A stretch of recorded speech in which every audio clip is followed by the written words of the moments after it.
This is the Original Copy Podcast. If you haven't seen our previous episodes, go check them out now. What's going on, Sam? Not much. Want to apologize beforehand. Getting over a lost voice. So if you hear any voice cracks, deeply apologize. Not. But yeah, it's been good. We've been grinding away with this and other channels outside of this. There's a lot of stuff been going off on X. Definitely. If you guys want to shoot us a follow over there, you'll see our handles on the screen. But I think a lot of stuff is starting to get more spicy along the conspiracy lines. A lot of people are getting Spicy how? I don't know, like a lot of people are starting to kind of wake up to the idea of, a lot of this stuff might actually have happened, in the sense of, did we go to the moon? Or, UFOs. Like, there's so many now that I'm like, it's pointing people in the direction of like, is this from the government? And they've just been hiding it because you can see the amount of UFO sightings or the amount of activity gone up, right? Or like around like the Epstein files and around like the JFK files, you see stuff starting to get shut down. And to me, it's like all that shouts is just government control of stuff that it's more dark and sinister than people are starting to realize, or that they had realized. And I think a lot of people now are starting to be like, oh my gosh. Yeah. And they're starting to pick sides. Like a lot of people, if you go on X, you don't really have to dig too far, but sometimes digging is fun because you get to see weird out there thoughts. And I contribute to those. I'll just throw a random like something I made up in my head on someone's post just to get people talking. But there's a lot of stuff, but there's also a lot more war and stuff I think brewing too. So I think all these things are all culminating into this one thing. I think there's a lot of pressure from just global politics right now, and that definitely gets people thinking in a different type of way. But it really just takes like one good conspiracy, right? And nowadays there's so much floating around that like normal people are waking up because they find that one that clicks with them, and then everything just starts to fall apart. You go down that rabbit hole. If you've got like TikTok or anything like that, you're being force fed this stuff all day. So, if you indulge anything slightly different, you'll get just a wave of crazy out there different stuff. We all see it. Just like that's a lot of what's going on X. Oh, 100%. And I mean, we saw a couple of days ago, like the Falcon 9 team, the Falcon 10 team, SpaceX team. I don't know what the ship or the mission was called, but they went up and they rescued those stranded astronauts. And it got me thinking, like, we still haven't gone back to the moon.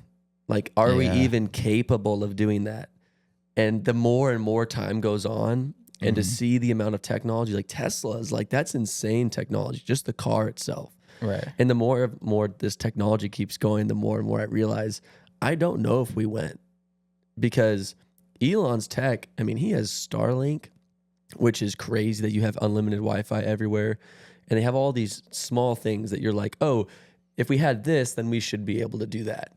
And the fact that we can't even get to the moon, or that no one's even trying, is, to me... I'll just put this out there. It's like there's something, to me, it seems like we're missing something. We're not being told the full story. Yeah. And it's really big because the moon, it's like, we haven't been back. What's up with that? Why was it so important? And then it makes it look like a lie. Why would it be important to lie that? And then you look at NASA being founded by Werner von Braun, Hitler's right-hand man, and a lot of people would say through and through is a Nazi organization. And well, that's weird. Like, why would the Nazis have fascination with that? Why would we have such a fascination with that we would just get a bunch of Nazis to go do that? Yeah. And then pair that with the version of history we've been told. It's like something's not adding up. Then look at the Cold War. Russia having like this vested interest and, beating us to space, all this type of stuff. Yeah. And I don't know. It just seems like there's something more to that story. Yeah, but I mean, the more and more I start seeing stuff, it ties a picture of like, there's either two options. All of it's fake and just a distraction from the money and the crime here on Earth, or the government technology is so extreme and real that there is a hidden base on the moon that they didn't actually show us going to the moon when we actually went the first time. So it's like we actually went, but they lied about going in front of the public. Or like UFOs, like we have UFOs in space. Like there's that video or that picture that's floating around on X of the Mars rover taking photos while on Mars. And then there's like a Tic Tac size UFO, like in one of the shots, like on the ground. I saw that. And I mean, if you all want to look at it, you can take a look. It's definitely up there. And there's been a lot of people trying to debunk it and see if it's an AI generated image. It's tough nowadays. Yeah, and it was, I think, the original post was on NASA's website, and that's where a lot of people were getting it from. So it makes you wonder, okay, when that rover was landing, did they what's the word, dispatch other technology as it was landing that would be considered UFO technology? That would be going, like, because to the public, they said, oh, we're just dropping a rover to walk around. But were they actually dropping other stuff that the rover didn't see? Because we didn't see the site. We didn't see the landing, right? Like you saw the video. Do we even know that picture that they have, if it is a real photo, if that's even Mars? Yeah, true. It could. Like, yeah. Same thing with the Curiosity rover. There's like a lot of so-called evidence. Yeah. That's pretty convincing that that was just like in the middle of the desert here on Earth. Yeah, I mean, you could, especially green screen technology and animation. I mean, you look at movies like Dune, or what's that other movie, Mad Max. You can make atmospheres look a certain way and you would not be able to tell. And it honestly could be a giant distraction op that's just, hey, we got to feed people. Because imagine if you went into space and like there wasn't anything there. In the sense, I'm not saying that Mars doesn't exist, but like they've realized like 40 years ago it's impossible. So they have to keep this lie up to keep using the tax dollars and stuff to fund other stuff. Because the moment you say genius, the moment you say nothing's real, then you can't tax on it. So it's like almost, it makes you think about all these different areas. Well, it's literally three things. One, they're either so advanced and they don't want us to know whatever it is, like you were saying, and they really did go and they all do this stuff. Or complete lie, and it's just money laundering to the fullest. And then the third option is to go full flat earth and say like space is not real anyway. Yeah. You know? Yeah. I mean, and it also makes me then go to something that I think is very possible of like Bigfoot or Yeti or stuff like that. What about them? Well, like, I mean, you have people who are the whole sightings. You said that like it made so much sense. Like, no, but I'm saying like where did that come from? Like the idea of a Yeti or of a Bigfoot, right? Like it had to, just to make that up. Well, isn't it to like sell the attraction? No. I understand that, but like that attraction's dead. But in the sense of people that have quote unquote seen something or something that would make sense, I feel like I'm saying this in the sense of the government would have been able to find that out because there's thermal technology. Like, so if they were able to find that, then they're probably have those in captivity. And 100%. I mean, aren't releasing that to the public because that'd be terrifying, right? Like you're going to terrify people if you say, hey, this is a real thing. They eat people. Like they're. All right, what about this? Like vampires and all that type of stuff that's from like super old folk tales and like from every country ever. And it's weird that they would all just have that stuff. But there's also do you know about the uncanny valley? What that is?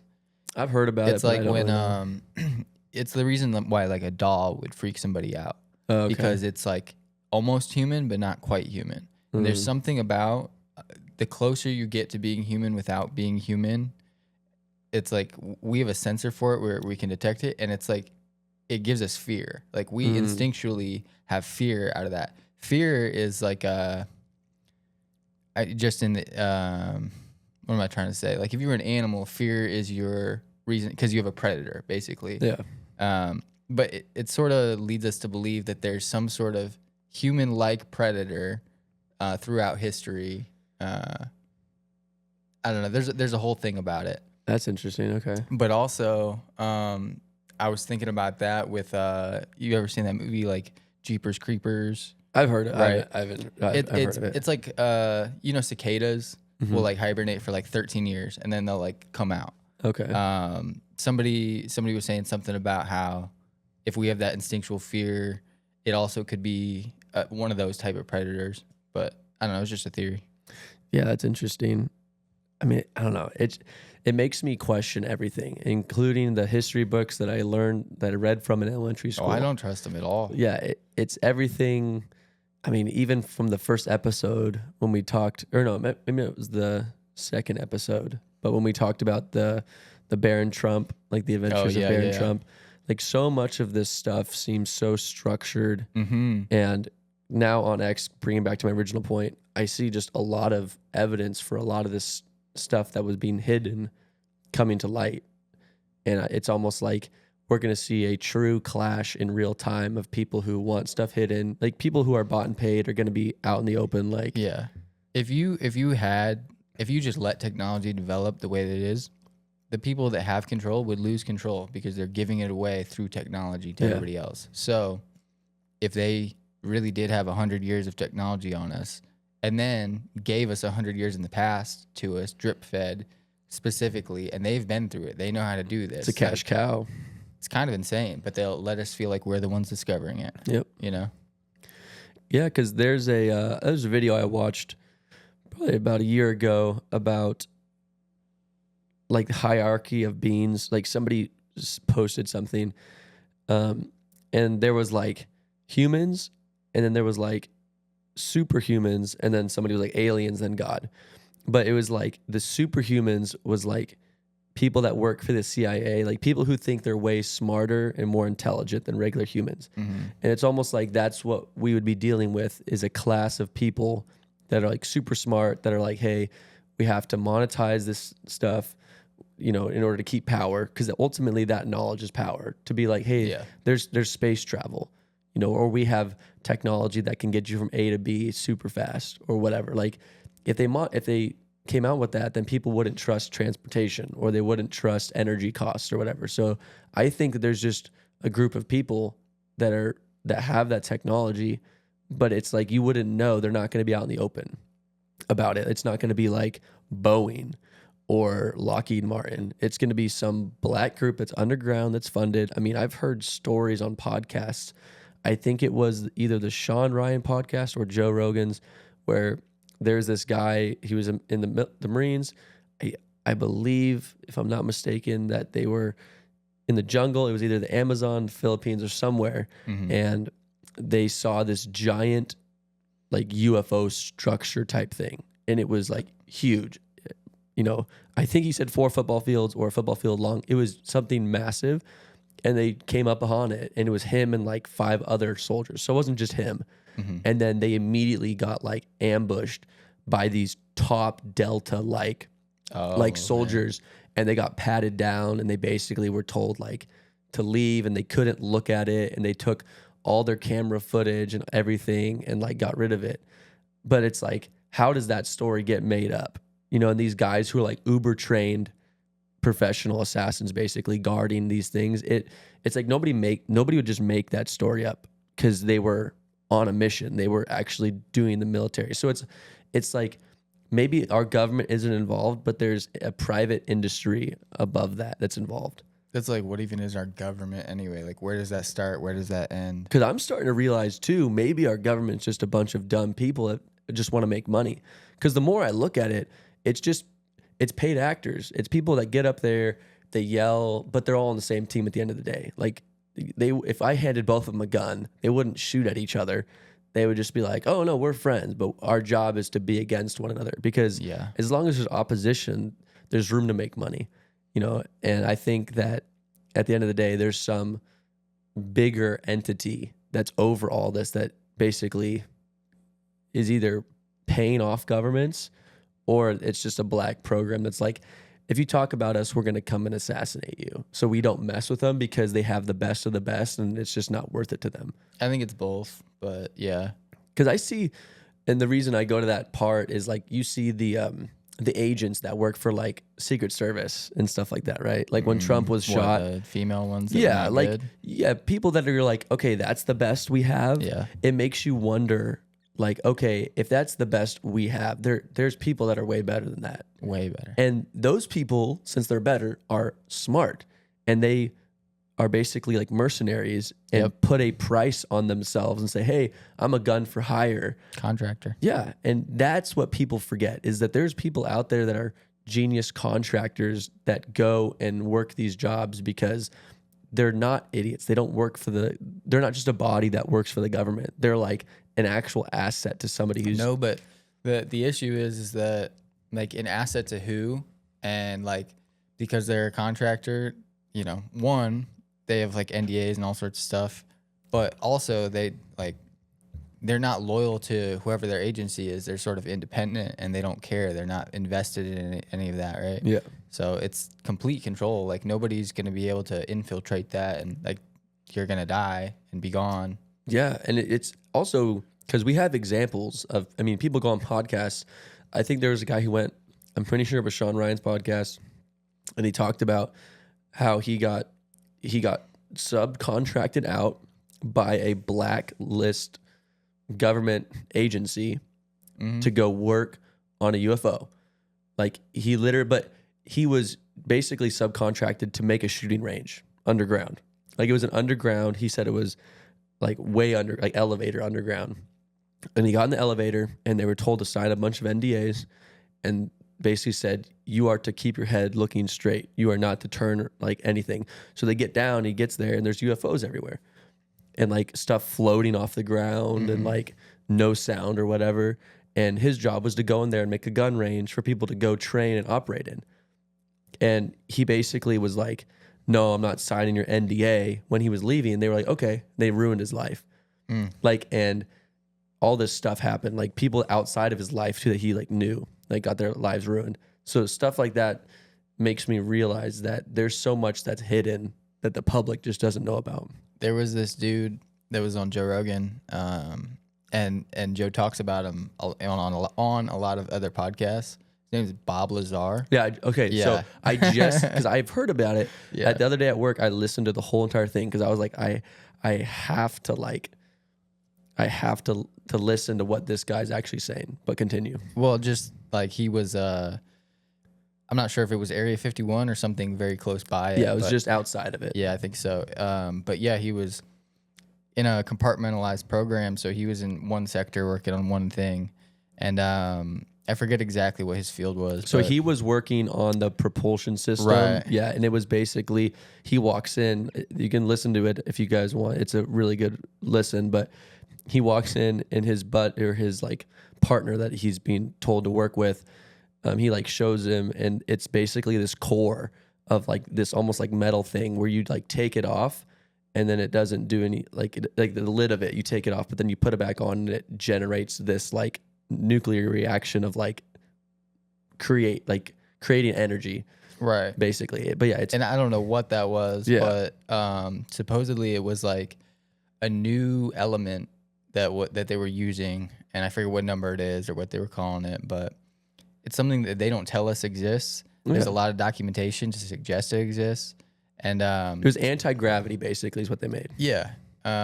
But basically, I want to say what happened was his wife divorced him or something, right? Was that what it was? So I'm either getting two stories mixed up, or this is what happened with Bob Lazar. But his wife started cheating on him. Yeah. So they Right. basically, And he wasn't stable enough. yeah, they told him that supposedly. he wasn't stable and had to leave. Yeah, but like his first What a hand, cop out. yeah, his first hand accounts, like he took friends out there, but like because this was in the 80s, 70s or 80s, 70s probably. So like it's not like surveillance like it is now. So he basically knew when they were going to have their test flights of like the UFOs because people got in them and were flying them. Yeah. And so he basically took his buddies out to the edge of Area 51 and they watched with their own eyes these things maneuver. So it's like hearing accounts like these, it's like, no, duh, it's real. Everything's just being hidden and underground from us. Like, Yeah. that's why I always talk about like the Epstein elevator down to like an underwater city, or like that we have underwater cities or bases, everything's underwater, is because you can't tell people that because then they won't trust anything. Then you have complete revolt and revolution on your hands. Well, you're so right, and we've talked about it before. But like, Yeah. why don't we know what's down in the ocean? We know more about space than the ocean because they're using the ocean. They don't want us to know. 100%. And then, have you heard about the underground cities in like Egypt, under some of the pyramids, or like even under the Sphinx specifically? But it's closed off now.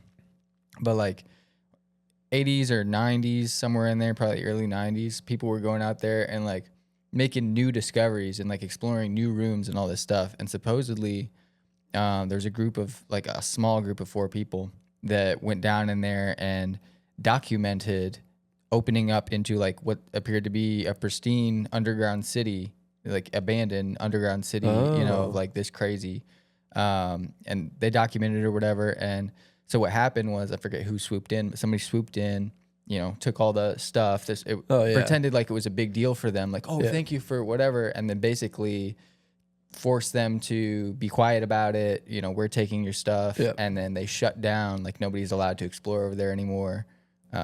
But yeah, like underground cities are a cool thing. It makes me realize too that is Abu Dhabi where the Burj Khalifa is, or just Dubai or whatever.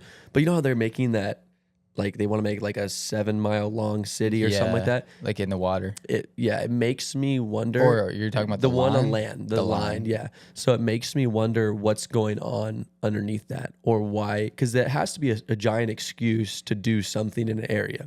Like if you knew that there was alien technology buried underground there, you don't just say, hey, we're going to start digging, nobody pay attention.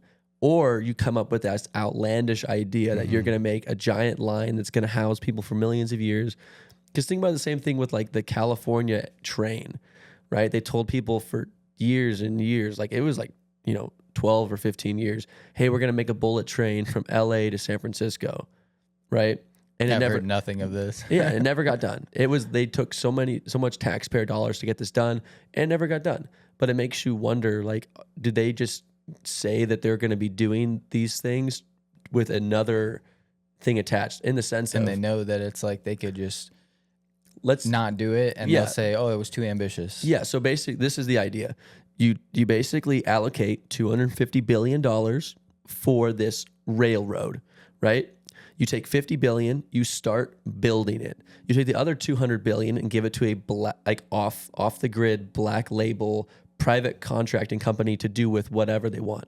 And then you reach the point where your $50 billion runs out, and you say, we're going to stop. It's just not feasible to do.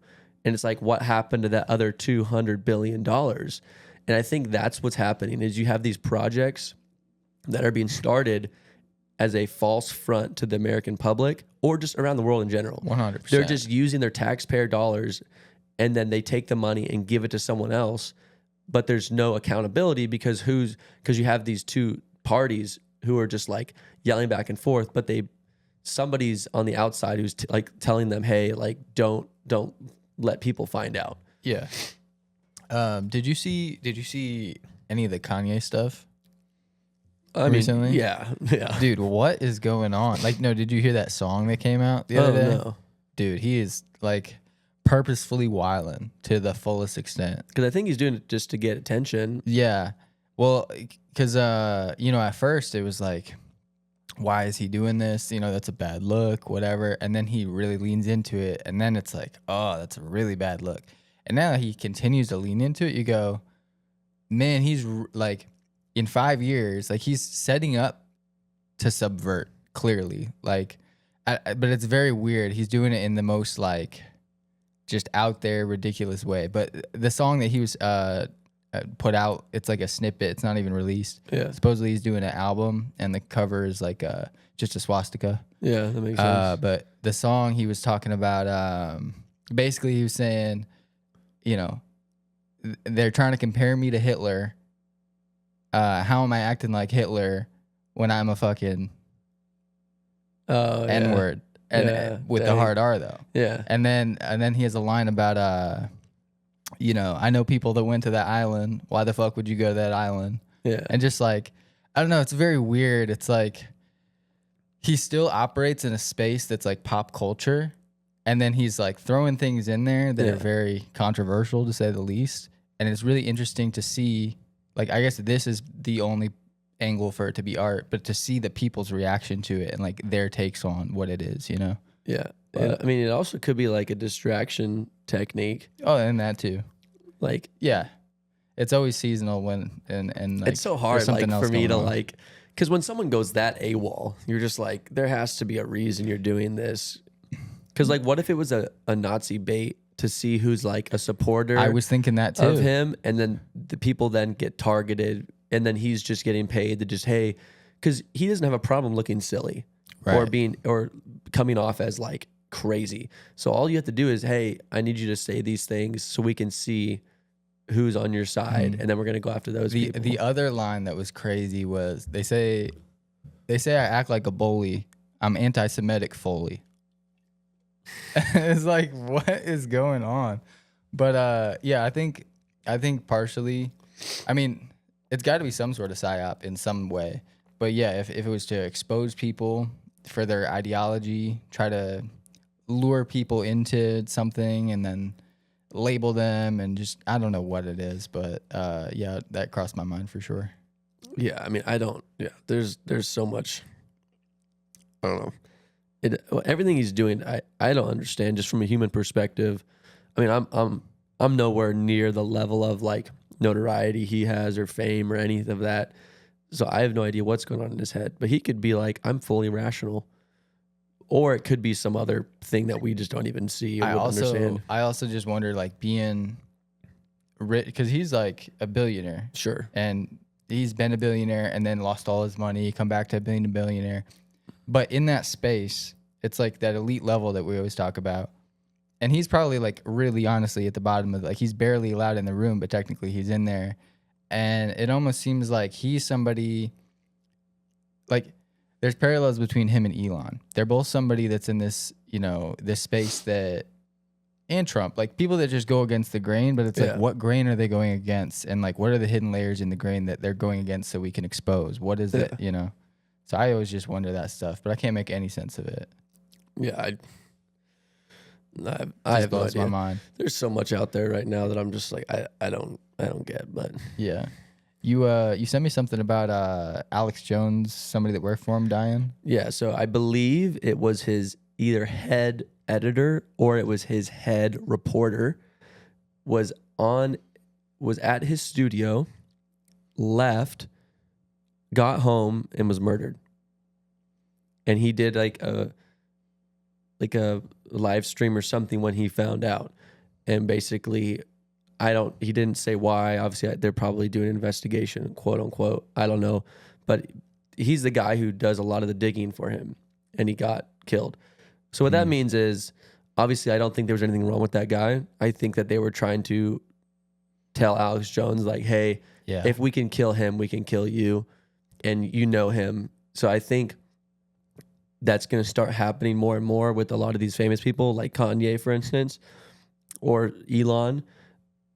Somebody is going to end up dying that's close, and it's almost like, hey, we're letting you know. But I don't think it's the government. It's going back to those like secret, not society, but the secret agencies and the secret private companies. I think they're the ones who are calling the hits, because it's so easy to trace back government like communication.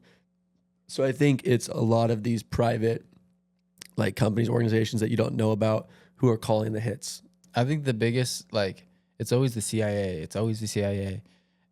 It's not the CIA. None of it is the CIA. The CIA is the cover for whatever it is. 100%. And I don't know what it is. I just like saying CIA just because it's something that I have in my head. Well, I mean, and on paper it sort of is. Yeah. It's just like, but that's not really it, you know? So I remember What? I texted you and I was like, remind me of something to talk about. Oh, and I completely forgot about it. It's all good. So I had this huge idea. So bear with me. It's a pretty big reach, but the Ukrainian invasion was planned. So not planned in the sense of Russia is on our side, in the sense of these private, this doesn't have to do with our government or Russia's government. It has to do with the people on the outside that are affecting things. So people know that Russia wants to get back the land from the Soviet Union. All those countries that were involved, that's their goal, is to go and conquest that. So they know about all this stuff. But then we know that the United States wants minerals to be able to compete with China, right? So China has all these minerals that are able to produce iPhones and all these whatever it is, right? Right. But Ukraine is apparently a cash cow for mineral deposits and stuff. So if Russia got in there and took over Ukraine, then we wouldn't be able to get those minerals. So the whole point was get Russia to invade, have them get rid of a bunch, like weaken themselves, get them to weaken themselves, and then have them draw a truce with Ukraine through American strength, get Americans there on the ground, so therefore there won't be any more war, and then you're able to start digging for all these things. Because you have people like Senator Graham coming out like, we need to get that minerals deal done. Like there's a lot of people pushing for this minerals deal. And for me, I'm like, that's so convenient because nobody was talking about that. It's just before. Like, well, Ukraine doesn't have any oil. So, I mean, it's the same old story, right? Yeah. But it's really, I mean, but just with extra step in there. Yeah. So the reason that this gets interesting is to cover the tracks of everything that was happening in Ukraine leading up to this moment. Everything that was happening would have been quote unquote funded through USAID. Right. And they're trying to wipe out and get rid of all the USAID stuff. So it's like, what if that was like the budgeting to have all this stuff happen so that we were able to access that, and now it's just going to get torn down so nobody can prove it. So what if there's something sinister apart from war, apart from minerals that's going on in Ukraine, that it's like a super big point of like global importance to be there for some reason. And we go through all this stuff to stage and hope that this war happens. And then we get there and now we wipe out like the book. Because technically USAID was, if it was being used to negotiate and pull all these strings from the outside organization, best way to cover your tracks is to then just get rid of it. And for me, I was like, oh, that's interesting how all this stuff that's happening all over the world in Europe is now being removed through USAID. So now there's no longer going to be any more funding. There's no longer going to be any of those like files or whatever. Like you could easily just, oh, well, we're going through and we're cleaning house, but at the same time, you're slashing everything you don't want people to see.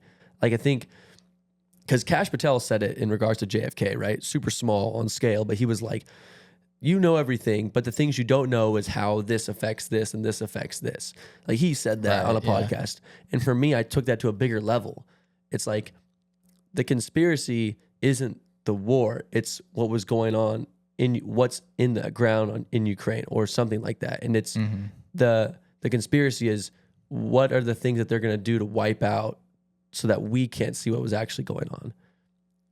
Yeah, it just makes you wonder what even if there's more than the minerals too, you know, because I'm sure that is a big deal, but also maybe just that location in and of itself.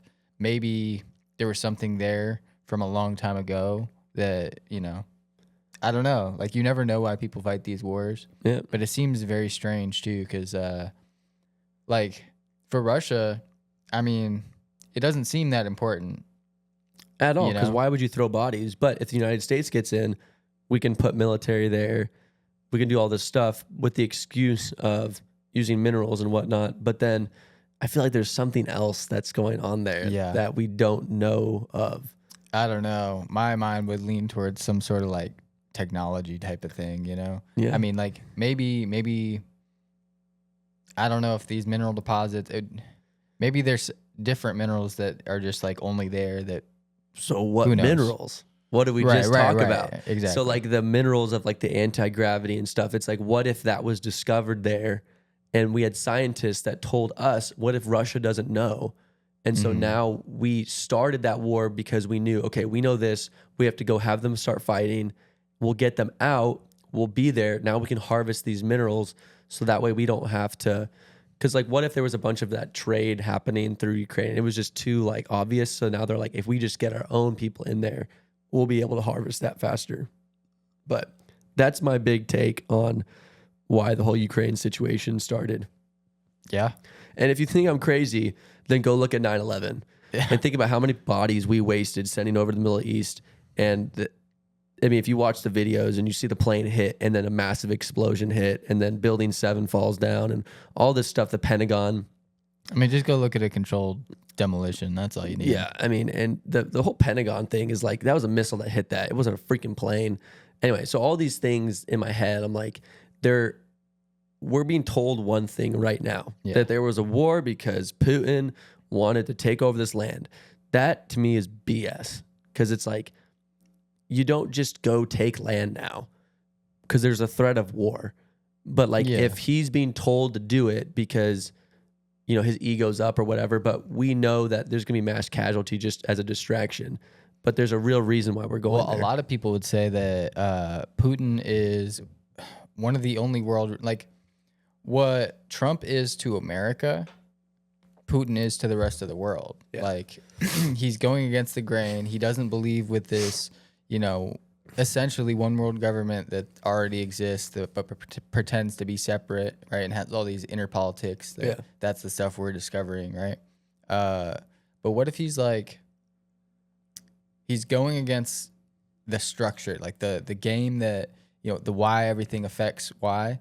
He's going after the key things almost like, yeah, why would he want to go over there? But maybe he knows, like maybe he's even playing into it, right? Yeah. Like we don't know how many layers there are to it. And I'll be honest, like over there, Russian intelligence is probably more effective than ours to a degree, you know? Yeah. Just because of shared, you know, language and stuff like that. But yeah, I don't know.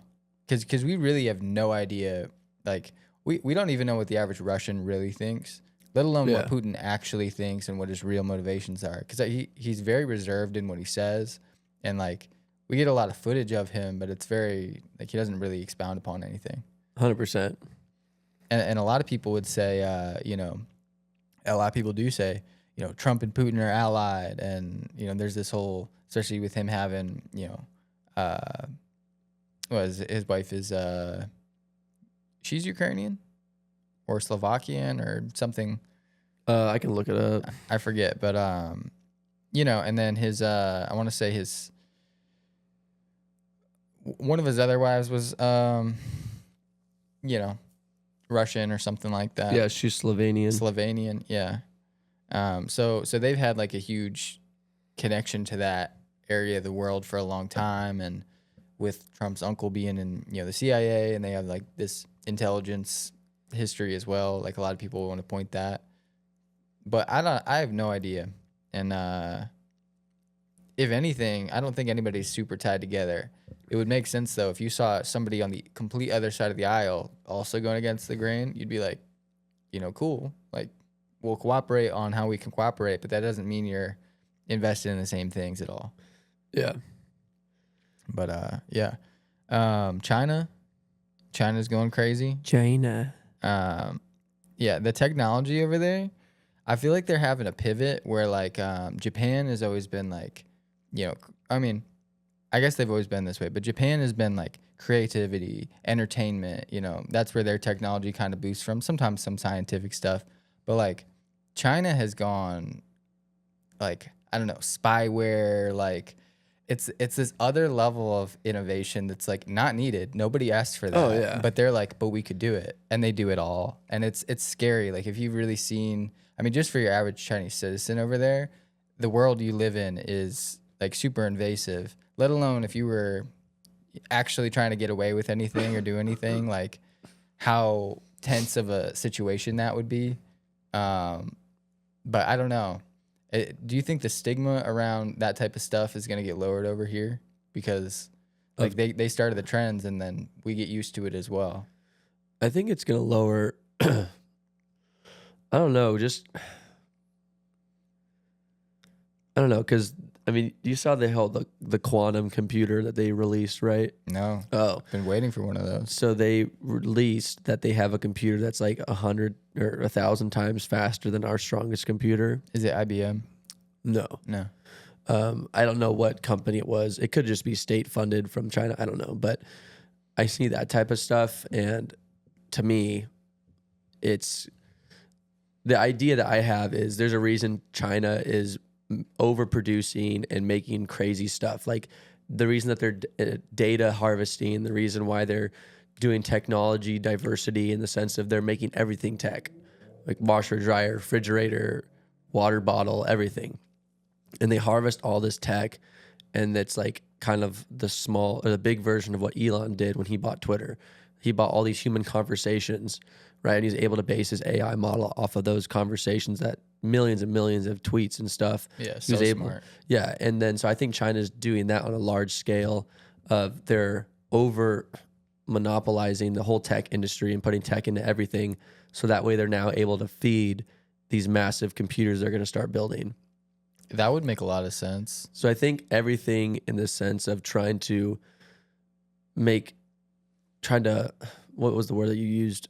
Force us to be like TikTok. I don't know the word I'm thinking, but get us into the trends and stuff and like buying. I think it's just a plot for them they're doing it cheap. So they're just having us run their technology for them basically. Well, you're right. And it is trends too. Like it's not just the technology. It's like, gambling and gotcha games and like that type of stuff has, polluted the American ecosystem like crazy in the last 5 years. Yeah. So, I don't know. I think it's like we get everything's scary at first. It's like technology. What? We don't even have the internet. We don't want that. We do math by our head, and then you get calculators in our iPhones and nobody's trying to do math by paper. Yeah. Nobody would want to. We're so far removed from that thought. Like, eventually you just go, hey, it's really easy to just walk in the store and leave, and like they know what I had, and like they pay for it, and they're saying that there's supposed to be CCTV cameras outside, like I forget what the number is, but like 100 per one person, so they're everywhere. Yeah. You don't need an iPhone anymore. You don't need a phone anymore. You walk outside and you just interact with it. You just go Uber, Yeah. and the Uber pulls up because it heard you, it recognized you, knows your ID, and can just charge you automatically. Like, it's a cool idea, but I hate that. But like at what point, like, because the only reason I would see productivity and efficiency needed in society is if you want a society that's fully work oriented, that you're trying not to waste their time. So like you have a robot that gets you out of bed, it showers you as you're eating breakfast, and you walk outside and the Uber immediately pulls up and like. Well, maybe it's because our society is work-based, and it's an illusion that it's not, slavery to a degree. It's like, okay, if you treat them well, they're going to feel like basically we need to make our entertainment efficient, all of our stuff outside of work efficient, so that we can like work more. Yeah. That seems to be what that looks like to me. I don't know.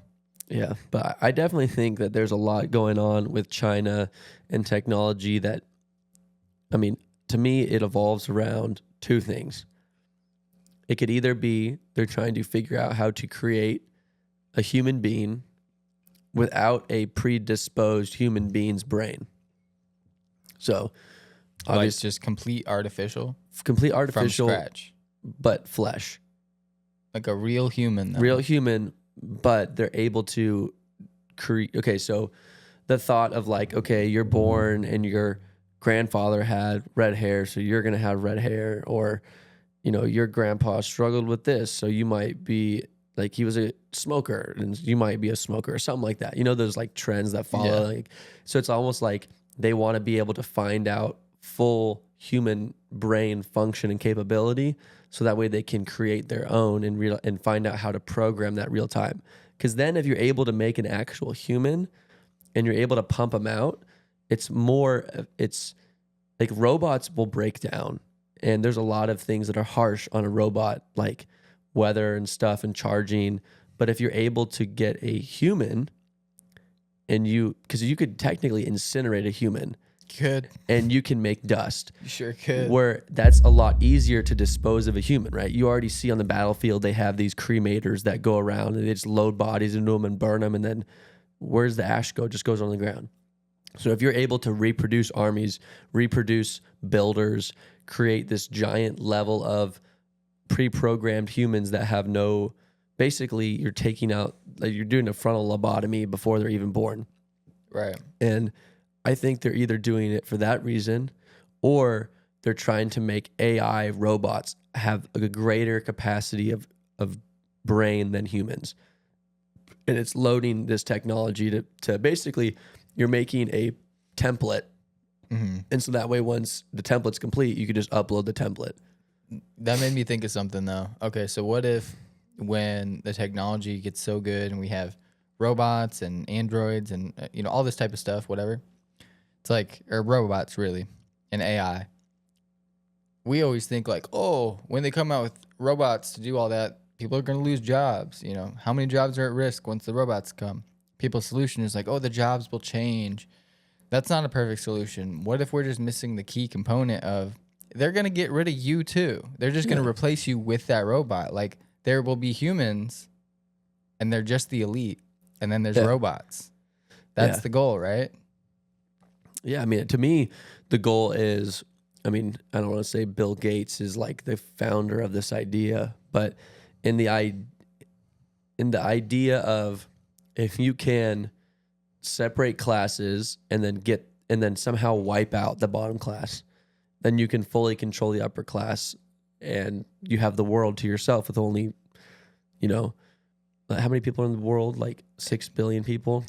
Yeah. So it's like if you can just lower that to there's only 1 billion people in the world, or half of that, 500 million people in the world, but you find out a way to kill off all the people through vaccines, drugs, crime, all this stuff. And I think that's going to culminate really quick into like mass disruption. And then the elite's going to protect themselves. Everybody kills themselves off. And then you can start over society. And it seems like they're trying to get everybody to identify themselves in a number of ways to make it easier for them to identify, what the right poison for you is. Yeah. I mean, you can see people deciding to take 4 boosters, and you can see people that decide to go eat McDonald's every day or, whatever. And it's honestly like they're trying to get people to die through these ways and means. So that way the humanity population just starts dropping. And then that way they're able to then, because the less people there are, the more control you can have. More people, it's harder. So to me, I see a lot of what's happening with like the consumables or bodies or distractions. The TV makes somebody unhealthy. You sit and look at your phone all day. Like it's going to make you die sooner, be unhealthy. The other thing is you're not going to have kids. You're not going to reproduce. Right. Or you start taking these vaccines and your body can't reproduce because you don't have, whatever it is. Like you don't have good swimmers, people would say. Right. Like you're like, regardless if it's a guy or a chick, like the infertility is going to go up. Right. And so that's, to me, is like they're trying to do all sorts of stuff, at the same time. I forget what it was. Something's in the water. Fluoride? No, birth control doesn't get filtered out through the public water. Like there's something in it, like one of the main ingredients. So basically, all the boys at school that just go drink out of the fountain are getting estrogen basically in their. Oh yeah, that makes sense. It's like this weird thing, but yeah, there's that. There's the whole soy thing. There's a million different things, but yeah, the population or the birth rate, I should say, for Americans, like 30 and under is way lower than it used to be for sure. Yeah. But for me, it's like there's reasons that there's movies. Yeah. I know I've talked about this many times, but there's movies like WALL-E. Yep. There's movies like Alita. There's movies like Hunger Games. Yep. Why are they telling and showing people that this could be a reality? Because that is the most unhuman thing to show. Because the whole idea is they're saying, oh, well, the lower people could attack and take over, right? Like the loser can win. The underdog can win. But for me, it's like, then why are they creating a situation in general as if it could be a possibility in society? I think that's to give people hope as they continue to work, but Right. At the end of the day, there's reasons that they show that there's a class divide of gigantic proportions. And I think it's almost like a joke to them like the whole point is they're showing the audience, hey, be the underdog. But at the real time, they're like, no, this is a society we want, and we want you to get used to it. So we're going to show you videos about it. Right. Right.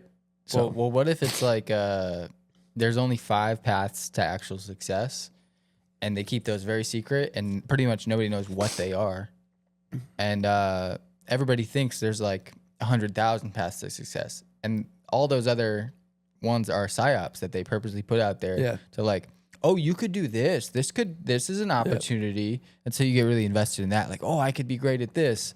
Like, a lot of people think that they could become a professional athlete. A lot of people think they could, become a musician or a, I don't know, a filmmaker or something, right? Or an actor. And it's this huge pipeline that they force you into. And then when you get into it, it makes you get even further into it. And then you get so sidetracked with what you're doing. And then by the time you hit that wall of like, oh, this is not actually possible, and you see all the indicators of why it wouldn't be, it's too late, and it's too hard to describe to anybody that hasn't been through that pipeline. So it just kind of stays there. Yeah. And that trap just continues to go on. But then I wonder where they're putting things like, whether it's The Matrix or Alita Battle Angel or Hunger Games, like somebody that's been through that pipeline just starts to maybe get away with hinting at something, right? Like Stanley Kubrick. Like if you look at all his movies, he's hinting at something in all of them. Yeah. And then he dies, and he pays the consequences for it. But is that fake? Was that somebody really going against the grain? That's the same thing I always think about Trump or Elon. It's like anybody, you don't really know what's true. You can just, like, if you can't verify anything in real, especially across the internet, you just have to believe, like, blindly. Yeah. At a certain level, because you can't prove all the facts.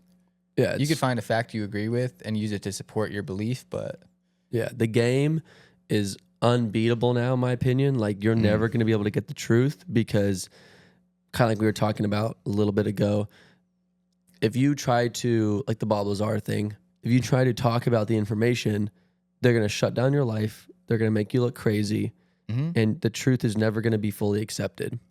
Well, they try to, they try to cancel you, make you look crazy, kill you. I forget what the other ones are, but it's like, they've just a same playbook that they use for everything. It's very effective. Oh, they freeze your assets. That's the other one. Yeah. At the end of the day, all of it's focused around what? Money. Because Trump, what they do with Trump, right? They basically were trying to get all of his, they didn't freeze his assets, but they did, in the sense of they tied him up in court. So he has to spend all this money in court. So it's like he's not able to be liquid with his assets, right? Yeah. Or like Kanye, he froze his assets. Canadian truckers, they froze the assets. So at the end of the day, Alex Jones, they wrapped him up in court. Yeah. So this is where I go to. The Constitution was created to make you free, and people have sold their selves to money and have tied money to power. So it used to be that we had gold, and you could go outside and find your own gold. But the government realized if somebody's able to go out and find their own gold, they don't need to rely on us. So they made gold. They took the monetary system of gold off and replaced it with a dollar based on United States debt. So they basically said, everything that you make now money-wise, we're going to have full control over. We'll be able to seize it. We'll be able to delete it from your bank account, everything. And that is, to me, why we have a monetary system like we do, is because all these agencies are able to control everyone's lives through this money. They're able to, kind of like what we were talking about with the train or the high-speed train in California. They're able to fake allocate money and take the rest of it. Why do you think there's been a homeless? They talked about in California, they also spent like $100 billion or more on the homeless crisis, but like all that money, like nothing's happened with it. It's the same thing. It's like they've figured out how to harness power through you. We have a great constitution, but they've made people sell their rights for money. And that's the power. So the whole analogy I'm trying to make is they're offering the idea of money for exchange of your free power. And that free power exchange is going to eventually topple in their favor. Because you have a lot of people who are 50-50, right? Like anti-government, I want my own freedom, versus people that are saying, take my freedoms, I don't care, right? Like you see that in Australia. They gave away their guns, whatever. But you're going to start seeing this toppling effect of all these people have traded their power for money, and that money is then able to be taken away from you, frozen, whatever. So you are going to behave, you little child, and then everything's just going to switch in a blink of the eye. And I mean, the dollar is like property of the government, essentially. I mean, it's really property of the Federal Reserve, but it's still not your property. Yeah, which, you know, and it's crazy that it's like that. But yeah, if it was gold, you know, even if it was a coin that has whatever they want to put on it, you melt it down. It's just gold. Yep. Like you can't own that. But yeah, we're so bought into this idea of this ecosystem, the American dream. Anybody can make it. You could become the Wolf of Wall Street. You could fraud your way to the top if you can get away with it, if you're smart enough, if you're cutthroat enough to be so capitalist that, you know, it supersedes all your other values. You can just get to the top. But that's even a lie. Like, yeah. And that's the thing. And the reason I also talk about power is because like people have 401ks in their job. So if somebody says, hey, I'm going to take away your 401k or stuff like that, like anyway, like there's different ways to control. But it makes you think about AI too. If AI is so smart, the AI is going to be running the markets, and the AI is going to say, hey, no, that person can't take their money out. That's keeping this thing afloat over here because that's how we're running the market. So then eventually it's going to become, you can't get your money out. You can't become, there's no more millionaires. There's no more, you are at some point, and I think it's going to be soon, probably in the next 15 years, it's going to be, you're permanently stuck in that class unless somebody pulls you out. Because there's going to be AIs controlled, like the efficiency and productivity of AI is going to limit people making it big. Because the more big there is, then there's, like, not everyone can be big. So I think AI is also going to try to control and keep class division. I think you're right about, the only way to make it out is if somebody pulls you out. It would be somebody that's in a higher class, that their class gives them the ability to do that sort of thing. Yeah. And probably only on special situations, and it would probably take a lot from them. So it's like they're investing in you to, you know, get this chance to move up. Yeah. What do you think about the idea of... Oh, can I say something real quick? Yeah. So WALL-E, I was talking about it before. Good movie. Dumbest ending, though, because you have all these people that go back to Earth. Uh-huh. There's no food. No. They're all just going to die. Yeah. I just thought it was hilarious. Like, I was like, they all walk off the plane, like they all conquered. In my head, I'm like, they're all dead. They're not ready to do what it would take, even if they could. They're all obese. They're all out of shape. They're all gonna die. It's terrible windstorms everywhere. In my head, I'm like, they're all just dead.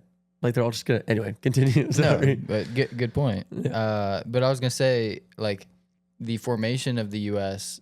in the first place. What if it was all a psyop? It was fraud to start with. Like the ideas that were paved, you know. And like a lot of people, you know, when they signed the Declaration, all those people that were in the room, it's like, what if they had an agreement and they signed another piece of paper about their agreement before they signed that piece? That's our piece of paper. You know, like, what if it's literally that deep? The deception has gone because, you know, it was like pretty much Masons that founded our country.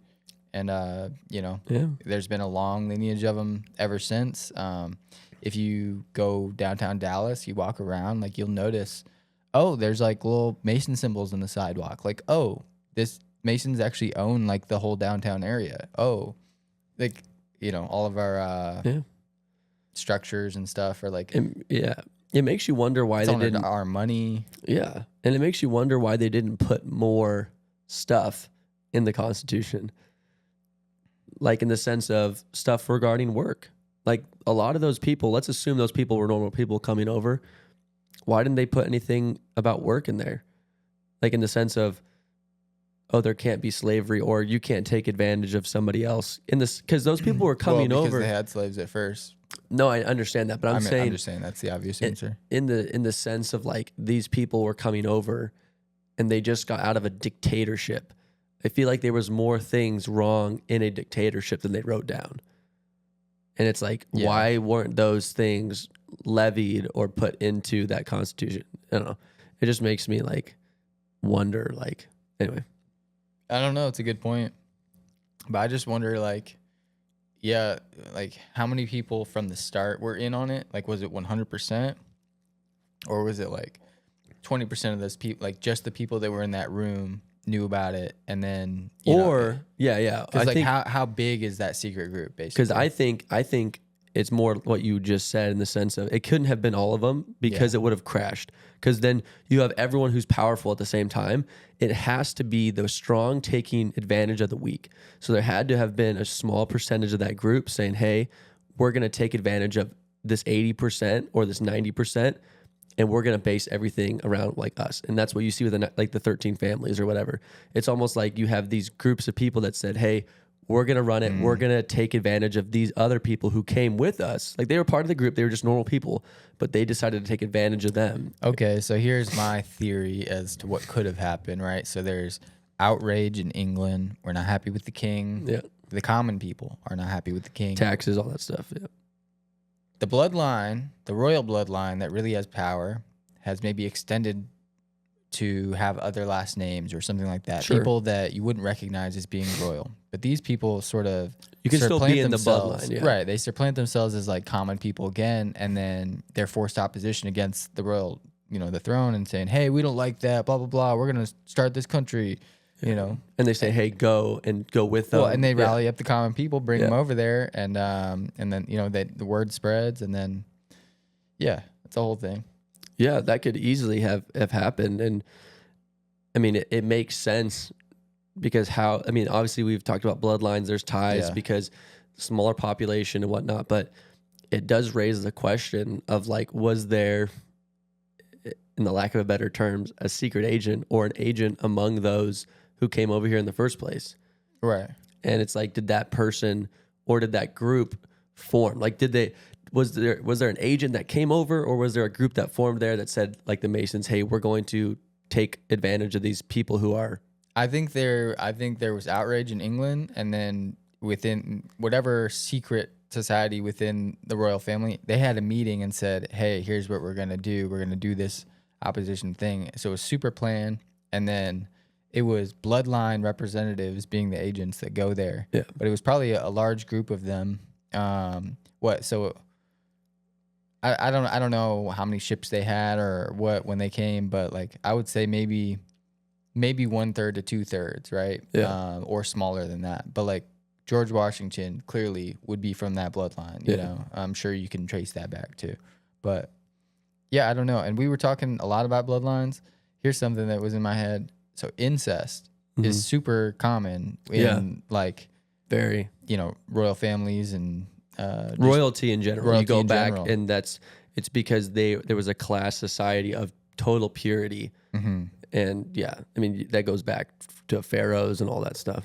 Yeah, I forget what my point was exactly, but just like, they are so elite that they only interbreed with each other essentially, and they think they're better, and they really think we're cattle. They'll replace us with robots. They're not worried about us.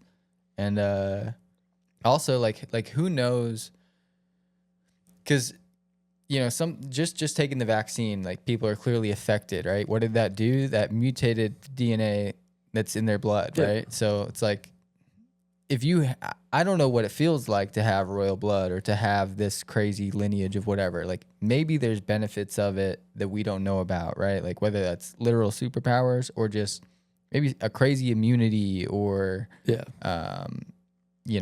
maybe we're so bogged down and fogged up mentally by, our shitty mutt DNA, right? And that sucks. But like, what if they truly are able to like communicate on a crazy other level that we just don't understand and are capable of? Yeah, I mean, that's it's fully possible. I think the whole blood thing is like, that's hard to wrap my mind around. Yeah. Of like going that intense. But I don't know. It makes more sense. I mean, after you were talking about the whole Mason thing of like why there's a structure of like winners and losers here. It's because that's the way they made it. Because the whole point was there shouldn't be any losers. Like if America is the way it's supposed to be, everybody should have a chance of winning and stuff. But it's like, who was the person that decided that there was going to be this? I don't know.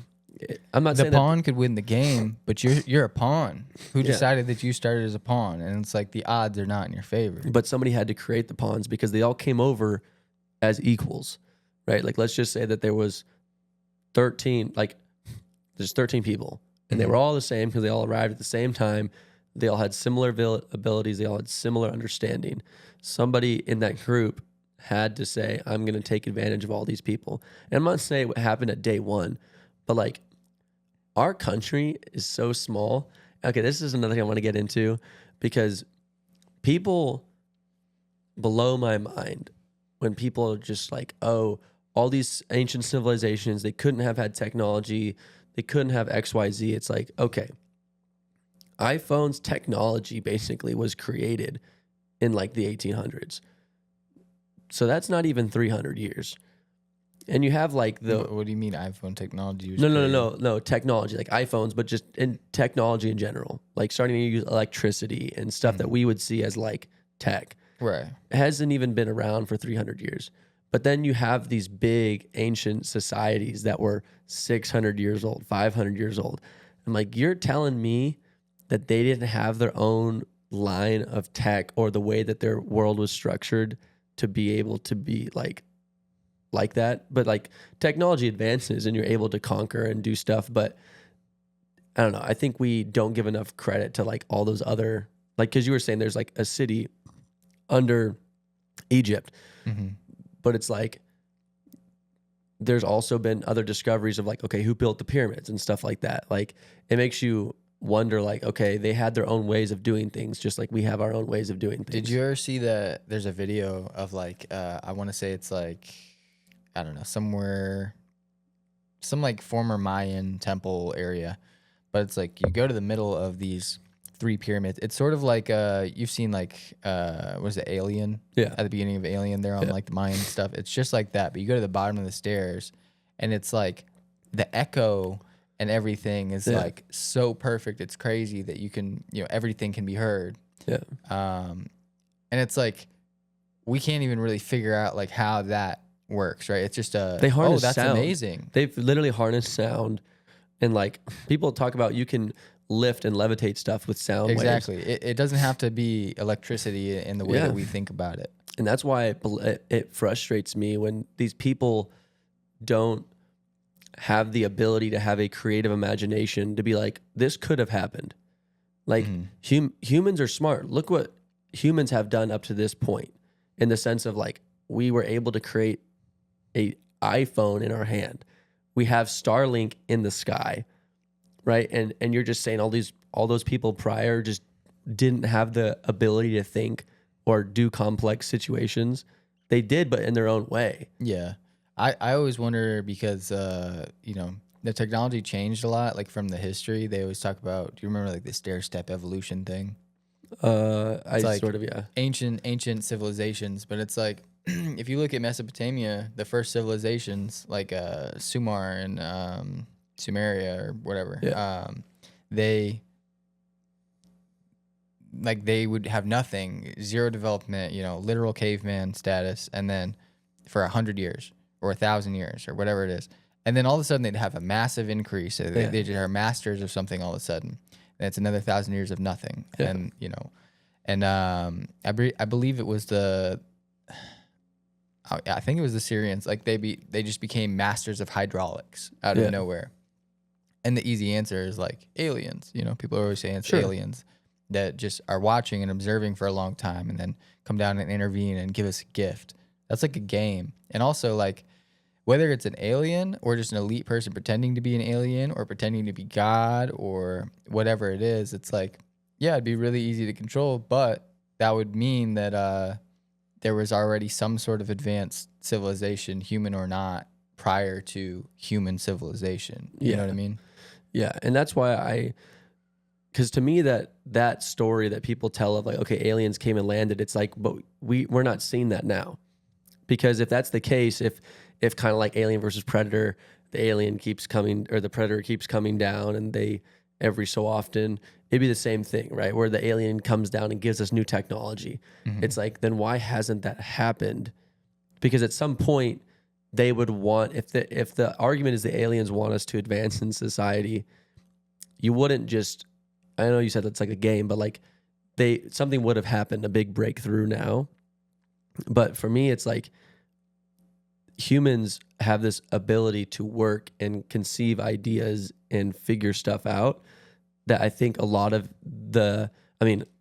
Library of Alexandria, right? Like it goes back to all this information that was there of how the world was and worked and their technology gone.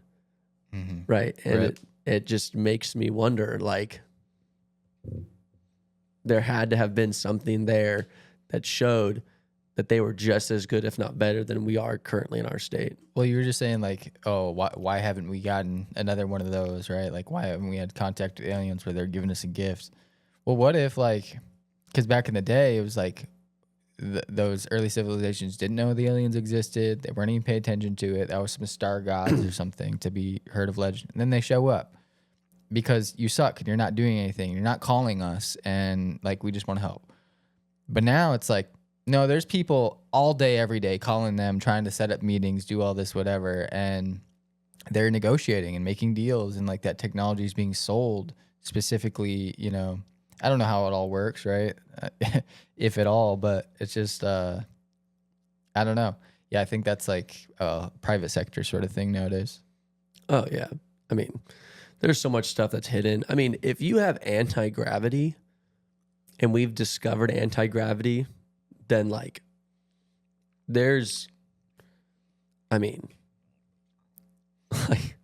And real quick, the NASA thing we were talking about earlier, there was like a super viral video or just clips of it floating around. NASA actually released it themselves, accidentally, supposedly. There was a video, it was just a compilation of a bunch of stuff like showing how cool NASA is, because remember NASA like shut down and then they came back. They were trying to show everybody how cool they are and all this space stuff they do and low gravity. And one of the scenes, they forgot to edit the green screen and they just left the green screen in there. It's just like one small little clip. Really? But NASA released it. That's a 100%. Like I saw that with my own eyes, posted on the NASA the X account. What? So, yeah, that was like 2, maybe 3 years ago. I mean, it makes sense. Yeah. I mean, if you see how they filmed like Harry Potter and stuff, they had massive green screens. And it's like, if you don't know, like the fact that they put so much money into entertainment, you can easily have directors there that know how to do that. And they just blind our eyes to stuff that they're just doing other stuff in the background. Well, and imagine somebody's like, hey, just play an astronaut. Yeah. Great. That's a real easy role. Like I could get into character for that, you know? And, you know, like Neil Armstrong has a Hollywood star. And like, yeah, so do the other ones. But it's just really interesting. And then, yeah, there's so much debate over what's going on with all the space stuff, but it's all like so, I don't know. It's like, I don't know how to explain it, but it's like everything's tarnished over there. Like all the space stuff, it's like you're not going to get anything out of that. You can't make good sense of it because it's so whacked out and there's so many people like trying to pollute what people think, you know? Yeah. But I ultimately think the reason that NASA exists is kind of like what I was talking before. You just get funding, another reason to tax people, and you use that money to hide your other stuff that you're doing. And it's so easy. Because, I mean, to me, it's like, okay, I look at a company like Apple, the amount of progress that they've made over the past 15 years of making a better product, right? And that's just a company using the money and the revenue that they get from selling their product. But the government's getting trillions of dollars. Like so much money, but you're telling me you can't figure out how to go back to the moon. You're telling me you can't figure out how to harness energy in certain ways. And to me, it's like, yeah, the money's being manipulated to offshore accounts, to places we can't see, to fund things that you don't want us to ever see. And the whole point behind that is just to figure out how to control. Because if right now airplanes, like there's a reason that they don't have super new and super safe airplanes coming out all the time is because they want us stuck in this norm until they figure out how to harness this technology. And then once they're able to harness it, they can patent it, they can monetize it, and then they replace it. So if you find out how to make travel go from, let's say, airplane to LA to New York is 4 hours, and you harness the technology to get it only to an hour, you're not going to just tell people that you have that technology. You're going to wait. You're going to milk the cow as much as you can. And then once you're like, okay, we can make the switch, you get rid of all the airplanes and you substitute with whatever else you have. And then you just charge people the same amount of money. And it's just, they're milking the taxes out so that they can keep using their money for more innovation while they're keeping us in the dark. Because if you tell everybody the moment you discover something, just like if you discovered cancer, there's riots. You know, people are going to go nuts and be like, you are purposely making us pay more money. And there's a reason that they keep all that underground. I think a lot of it's the Rockefeller school systems that we went through. Yeah. Like just the way that we think and digest new information. Like, yeah, and we're very easily programmable. And I also started thinking, because I have a child, and humans learn really fast without being able to understand a language. Yeah. And I think the schooling structure, the education system, is made to purposely disable you. And it's made to dumb you up and make you like stupid. Because you see all these amazingly smart kids who are brilliant with coding, tech, chess, all these things. And they're tiny kids, right? But then you see all these other kids that are going through public school systems and they're dumb. They end up doing drugs. They get a bunch of debt. They end up in prison.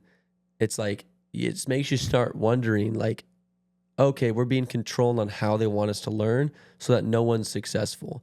Because imagine if Lockheed Martin started a school for kids at 8 years old because they wanted to have the best of the best, and kids are learning hypersonic technology when they're 6, and then they keep learning that same thing. You're going to get a bunch of really smart people who are not going to want to participate in your society.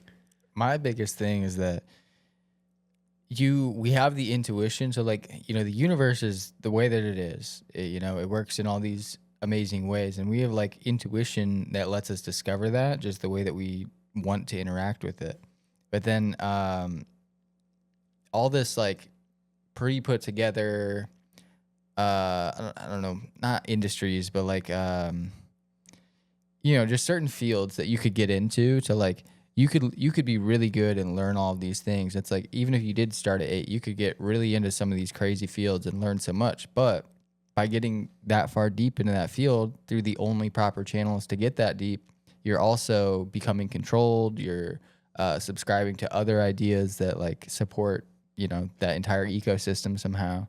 And yeah, it's crazy because you almost have to independently do something, or like humans outside of proper channels would have to independently do something and do the best they can. But it's almost impossible to really learn like a master level of things nowadays without, you know, becoming, I don't know, just subscribing to all these ideas or changing your beliefs, I should say.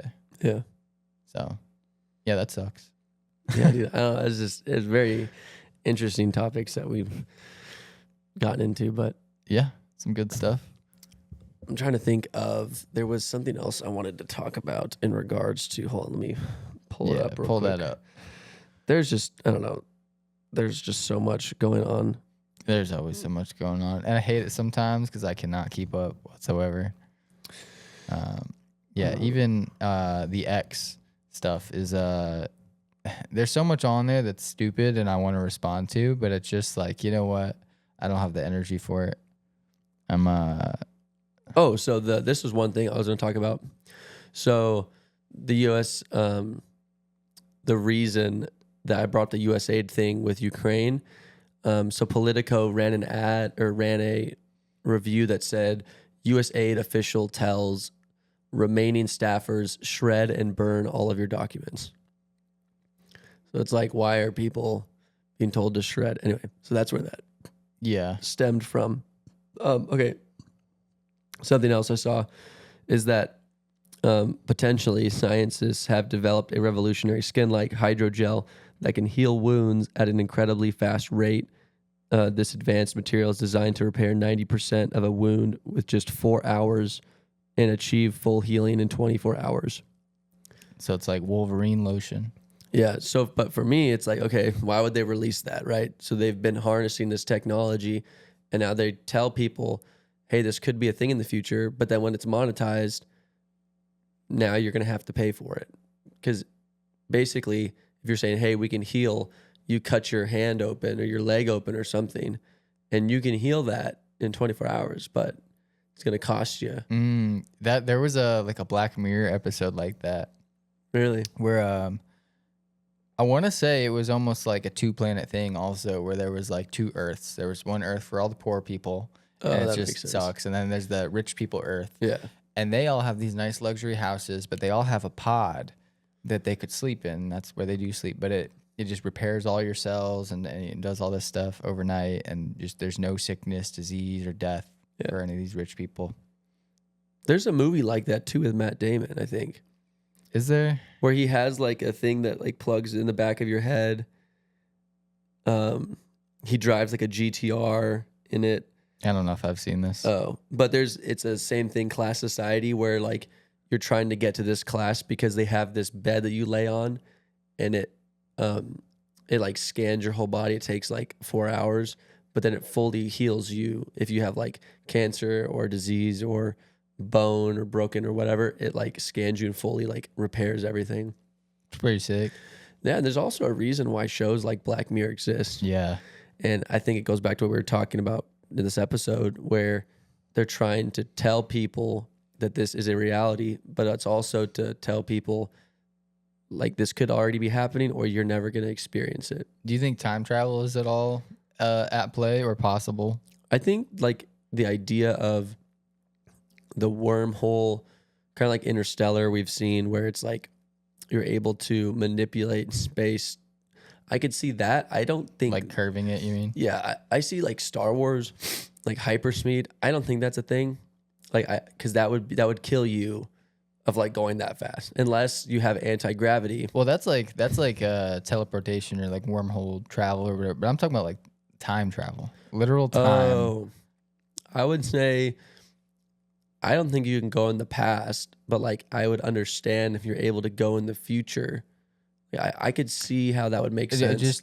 Just think about it like this though, right? Like if space is how it's supposed to be, the stars that we're seeing, like that's, super old light. So the light that we're seeing is in the past. Like, so by using tricks to project things in certain ways, like there's probably, whether it's literal time travel or just peering into it. I don't know. It seems to me like that'd be a really easy way to get this gap of technology, if aliens don't exist. Like if it's all human technological innovation, something like that. I mean, it's hard because the way that term time travel is different than like going back, like Meet the Robinsons, right? Like going in the future and like everything's like different because you're in that same place. But like the time travel that you're talking about is like technically if you got from like point A to point B, like on a linear path, but you like go to where that light was coming from, but you can instantly do it. I don't necessarily think that's time travel because I guess not. Because if you go back, then you're just in the same time. But you can instantly move to where you want. I think that's just you're able to harness the power of like travel.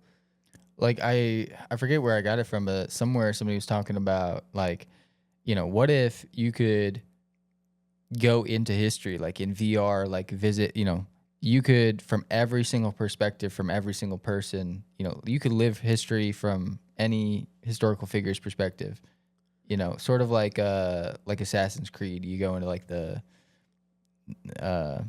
thing, I don't know, you go into the machine and then it puts you into somebody else's projected experience, but you didn't really, like, you're not really there. It's all based off of some. Oh, I see what you're saying. So that I 100% think we could do, especially if you get AI.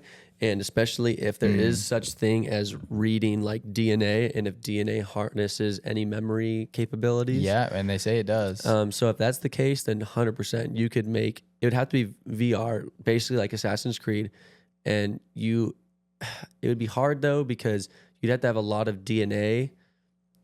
So they could do it nowadays, right? Like I would say back, like if they started harnessing DNA now, like they do, I think going in the future, you could easily go back, but like back like super far, we don't really have the DNA to like make that work. Or they'd have to have a lot of DNA from a bunch of different people. But there's reasons that companies like 23andMe and what's the tree one? There's the Ancestry. Yeah, like there's reasons that they say, hey, send us your DNA so that we can tell you like who's related to you or whatever. But it makes you think there must be another sinister thing that they're using your DNA for, which could be. I was just looking up something on my phone about because when I went to school, it was like, all right, double helix DNA, like it's the little spiral ladder. Yeah.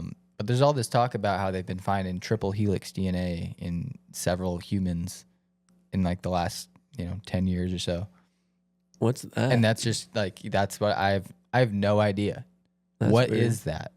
You can't just say, and I'm sure it's just like stupid headlines from bogus blogs or whatever, Yeah. but it's coming from somewhere, and supposedly there's some science somewhere of like, from different.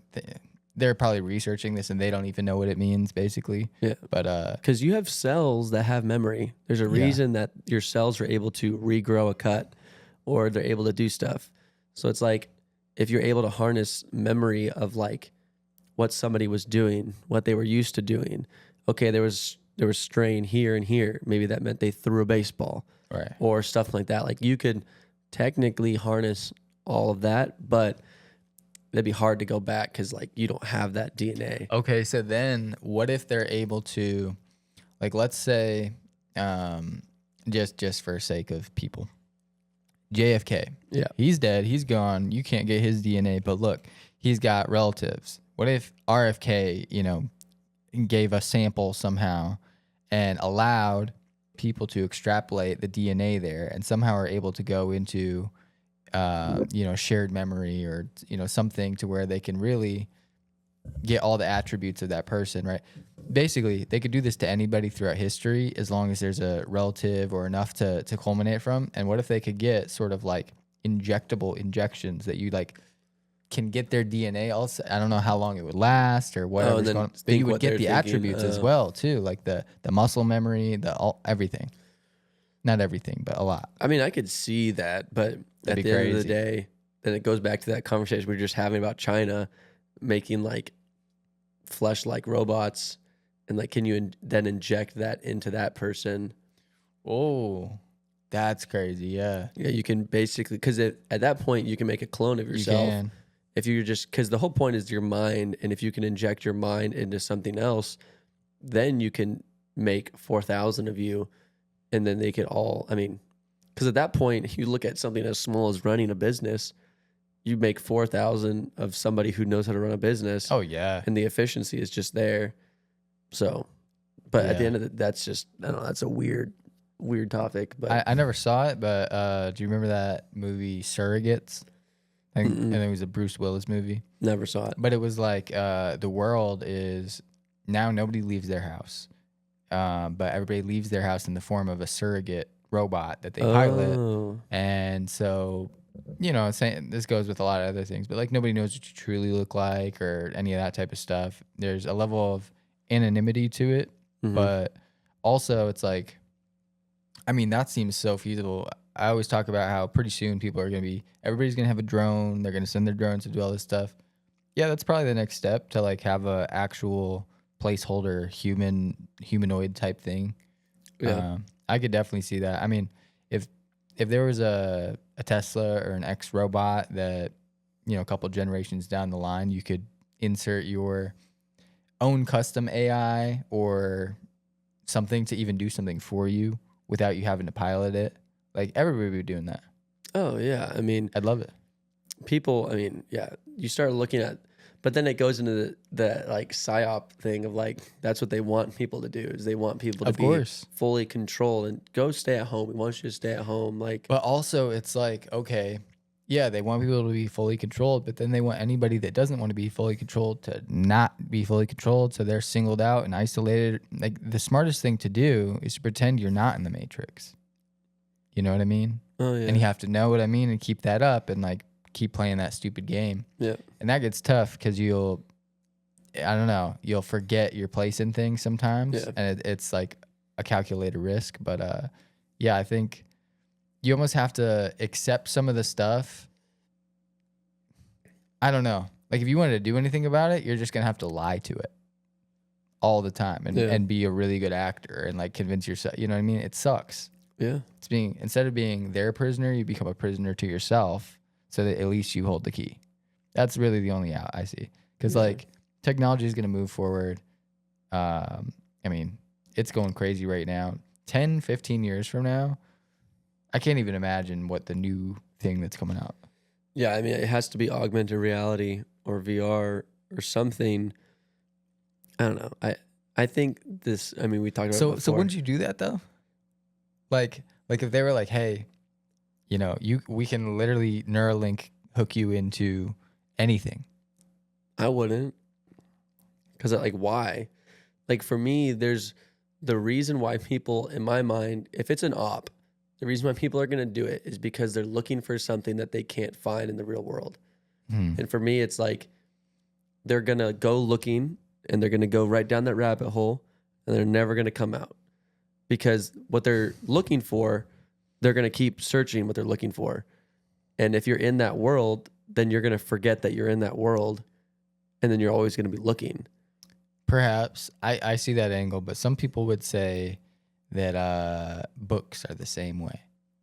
Like, Yeah. you know, that's not real. You're escaping things. You're looking for something that's not real. But maybe there's some ideas in that book that parallel some things over here. Or maybe you could get a different perspective over the things that do exist by looking through something that doesn't exist. But so I understand like there's a tool to it. I understand using it as a tool, but they told us the same thing about iPhones. Like when it first came out, this is a great tool. You can use this for work. You can be more efficient with it. And then nowadays it's used as a distraction. So for me, it's like, what would be the reason to go in? Because for me, it's like, okay, I would understand going in if you're like, I'm doing research or like I want to learn something. Like for instance, The Matrix, right? He wants to learn karate, and he goes in and he instantly learns it, and he comes right back out, right? But he now has that right in his head. But it's like if you go in with no reason of going in just to go in, then it's like I feel like you're just going to keep looking for that thing. Because I mean, the whole red pill, blue pill thing is if you told everybody, hey, do you want to come out or do you want to stay in?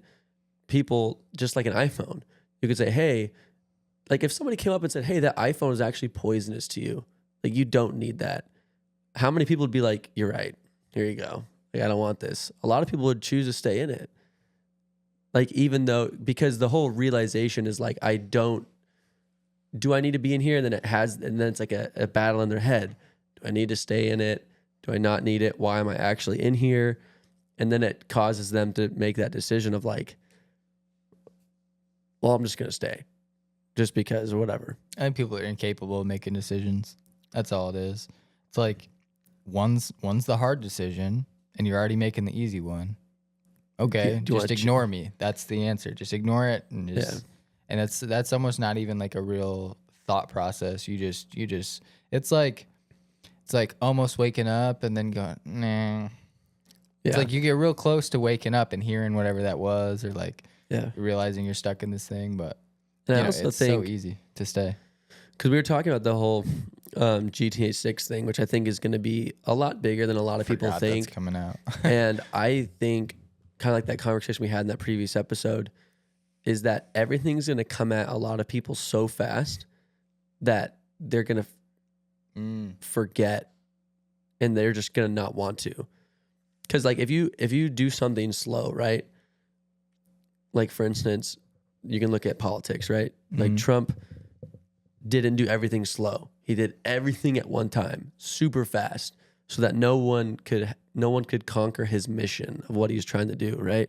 Because if you do stuff slow, then they could pinpoint you and attack you on that one thing. But if you do 40 things at once, it's hard to manage and attack those 40 things. So with people going into technology from a couple of years from now, if they get bombarded with 60 things of new tech or new experiences or whatever, I mean, we're talking about VR, different worlds, new monetary system, sex robots, instant food delivery. If they get thrown all this stuff at one time and don't have time to process all of it, then they're just going to be like, oh, I'm not going back. Okay, but for your discerning user of all this new technology, like, because new stuff comes out all the time, new trends happen, and I ignore them. I know what I want and what I don't want to integrate with. If I like moving forward, if I had some sort of like just going back to the VR stuff of being able to get in there, what if there's some sort of because just the innovation of technology in the last like 25, it's super exponential. We had nothing, the internet kicked everything off, and now it's like we have everything. It seems like. Yeah.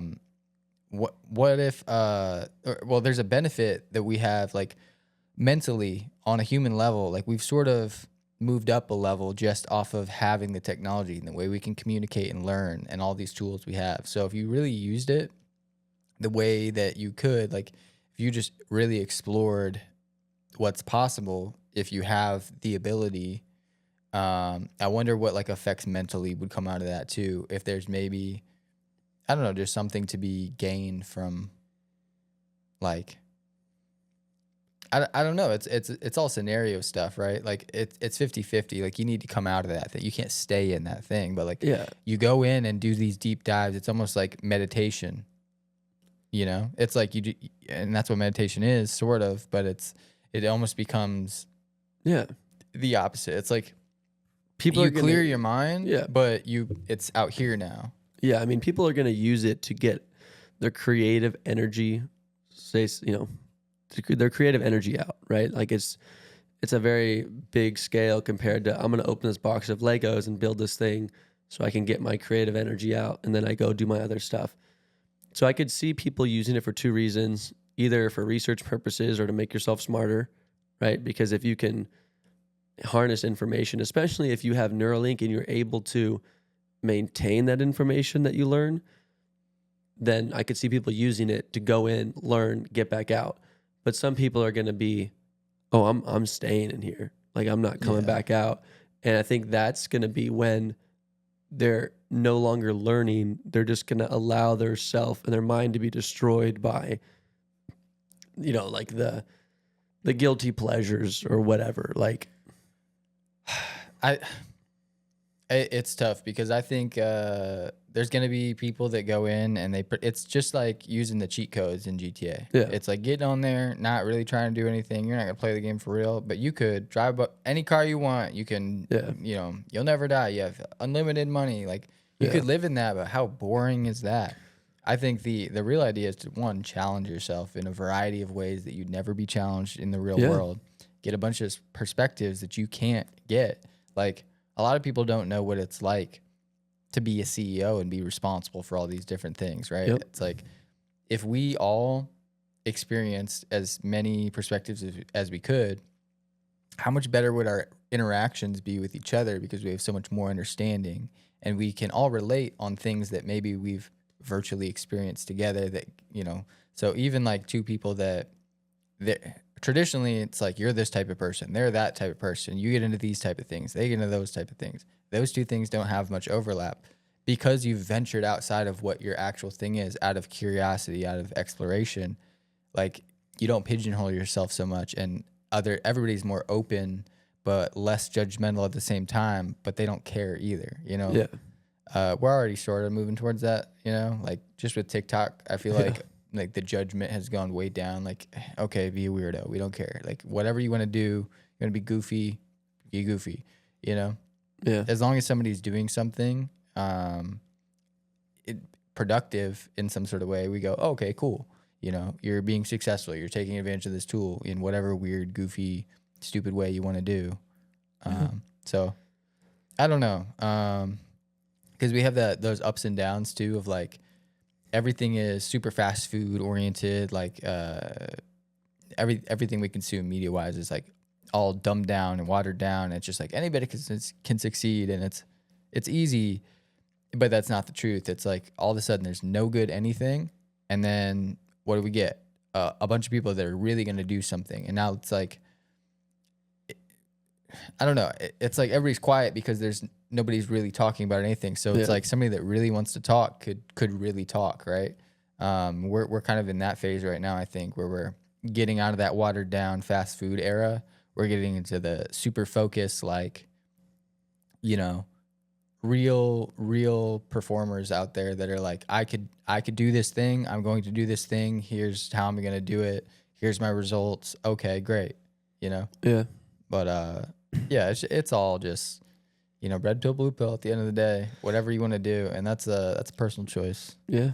And it's also, I think it's going to be a bigger split than a lot of people could imagine a split in humanity to be. I think that there is going to be like a full, either your, let's call it, I don't know, what's a good word to call it? Let's call it a astronaut for comparison. You're either going to be an astronaut living on the moon, or you're going to be a human living on Earth. Like there's going to be a drastic, it's not going to be like, oh, I'm gonna do halvesies, or I want to do. It's like you're either gonna be in it because they're gonna create jobs in it, they're gonna create all this stuff in this virtual thing, or it's gonna be like you're gonna be out of it, and you have to like choose. I feel like, I don't know. It's like I would be a halvesies person. Oh no, I'm saying like there's gonna be people that are gonna be halvesies, but I'm saying a lot of the people, that's not the majority. A lot of the majority is either gonna choose, because like you have like the Matrix, right, where there's people in half, like both, right? They can go in either, or they can come out. But when they go want. in, they're going in intentionally for completely different reasons than everybody else. 100%. So it's like, I think that there's going to be those people who are intentional, and they're going to strive, and they're going to see the reasons to go in. But then the majority of people are going to be like, my life boring, my job sucks, I'm going to go into this world and do whatever the heck I want. I run my own company in that world. I'm the president of my world. And at the end of the day, it's like these people are just being mind trapped of like, hey, you can go live in your own world. And it just reminds me of, I don't know why, but there was that episode of Rick and Morty where where like that show is so confusing on so many Rick levels. created this like perfect world for you know, his daughter, the mom in the show, when she was super little. It's like the super kiddie land or whatever, and like there was that kid that got left there. Do you remember that? Anyway, I think so. It's basically like some snotty nosed little kid gets left in like this perfect kid land that Rick made, that's inhabited by like living teddy bears and like stuff like that. And then he got left there. They left him there, and for like 25 years, you know. And so 25 years later, they come back, and he's like this super messed up, like disheveled king of everything. And it's like he controls all, and he has, you know, he's having sex with these concubine, oh my gosh, teddy bears, and like just all this, you know, crazy corruption. But it's like, that's the type of insanity that things will divulge into if people stay in there, you know? Yeah. And especially when they start, because then once that happens, then people start having the conversation of, okay, can I get rid of my body and put my mind in this thing and live forever? Right? Kind of like what the actual movie The Matrix was, right? Yeah. Just, hey, like put my mind in. I want to be rich and famous forever and just have full control forever. And that's the conversation that then is going to start, you know, because like the movie's Alita Battle Angel, at the very end ish of the movie, where the whole part of the movie was like, I want to get to Zalem. I want to get there. And at the end, he kills the woman, or doesn't kill her, but he rips her body apart basically and takes her eyes, her mind, and her vital organs, and basically says, you can't go if as who you are. You can only go as your mind, basically. And so that's what's going to start happening with these people, is they're just going to say, hey, just put my mind in that world, you know, and I'll just live forever, basically. So also the other movie is it's with Jake Gyllenhaal. It's about that terrorist on a train, Source Code. Oh yeah. So how he says, hey, just leave me in the source code so I can. It's basically just going to become that, where people make a decision, you know, I don't want to live in this world. just put me into this code. And it's going to be them just able to do whatever they want all day based off of brain energy. But some people would say that because the other thing, it's like, what's the other part of the trio? Mind, body, and soul. People would talk about, and that might get a little deep, but like, you know, what is your soul? And some people really believe like they are their soul. They're not their mind. They're not their body. And so if you went into that world with the idea of almost like finding some sort of enlightenment or whatever it is to like somehow be able to leave your body entirely anyway, like I feel like that's also going to become whether it's like virtual monks or what, but or it's the ultimate form of torture. Because imagine you get rid of yourself, like let's say Alita Battle Angel, right? Let's say you get rid of your body and your mind goes up there and you realize I don't want this world anymore.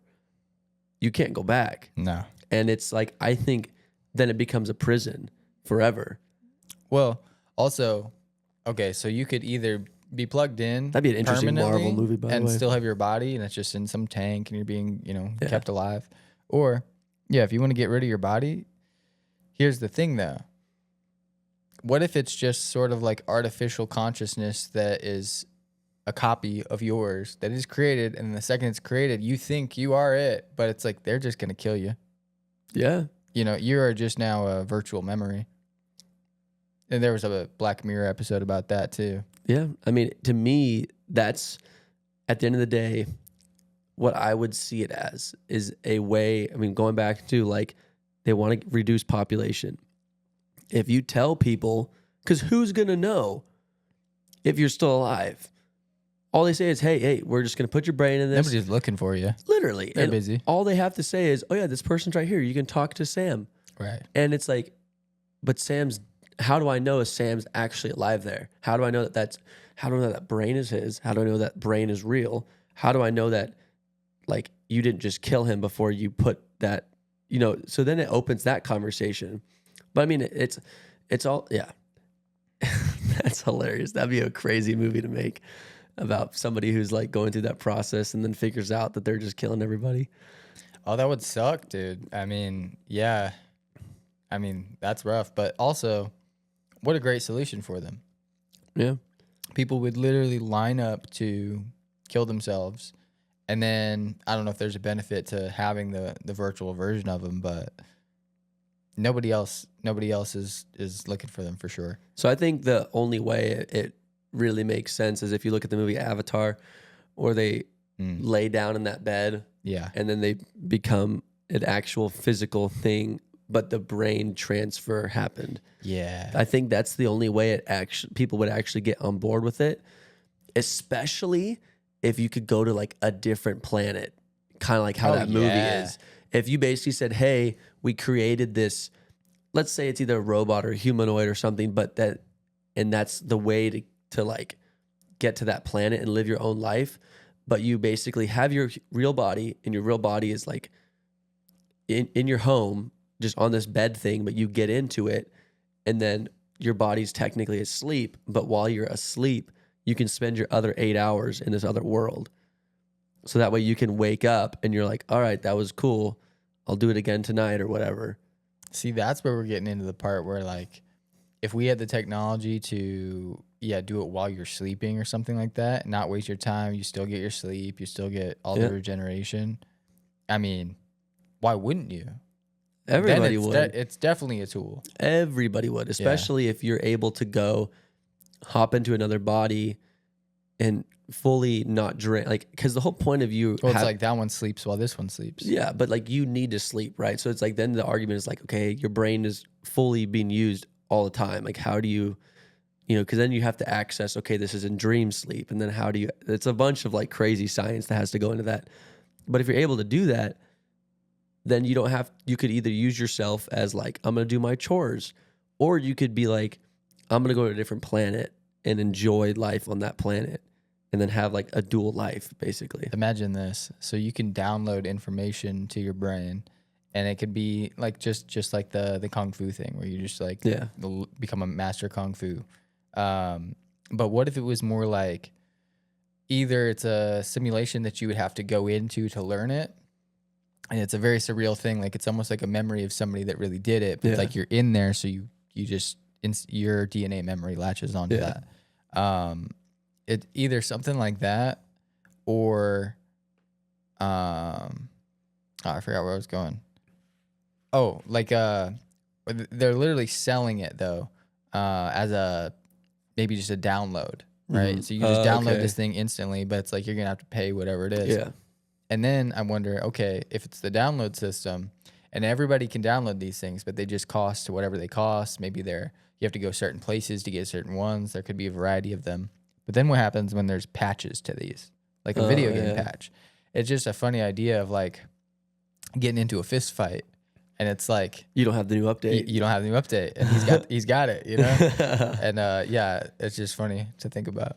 Yeah, I mean, at that point, we're able to send people to Mars and terraform Mars and stuff, because if you can create something that doesn't need oxygen and or just a robot in general, like let's say it's not even humanoid, let's just say it's a robot, you're able to go do things that you wouldn't be able to do with your regular body.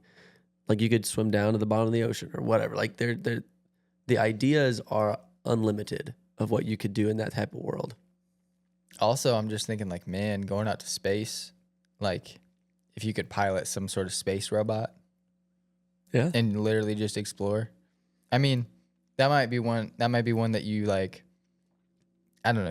You're sending it to a planet. It's gonna take months for it to get there, whatever Yeah. it is. But it's like the thing will eventually get there on that day. You have it marked down on your calendar. Okay, hop into this, and you'll experience something over there. Like, Yeah.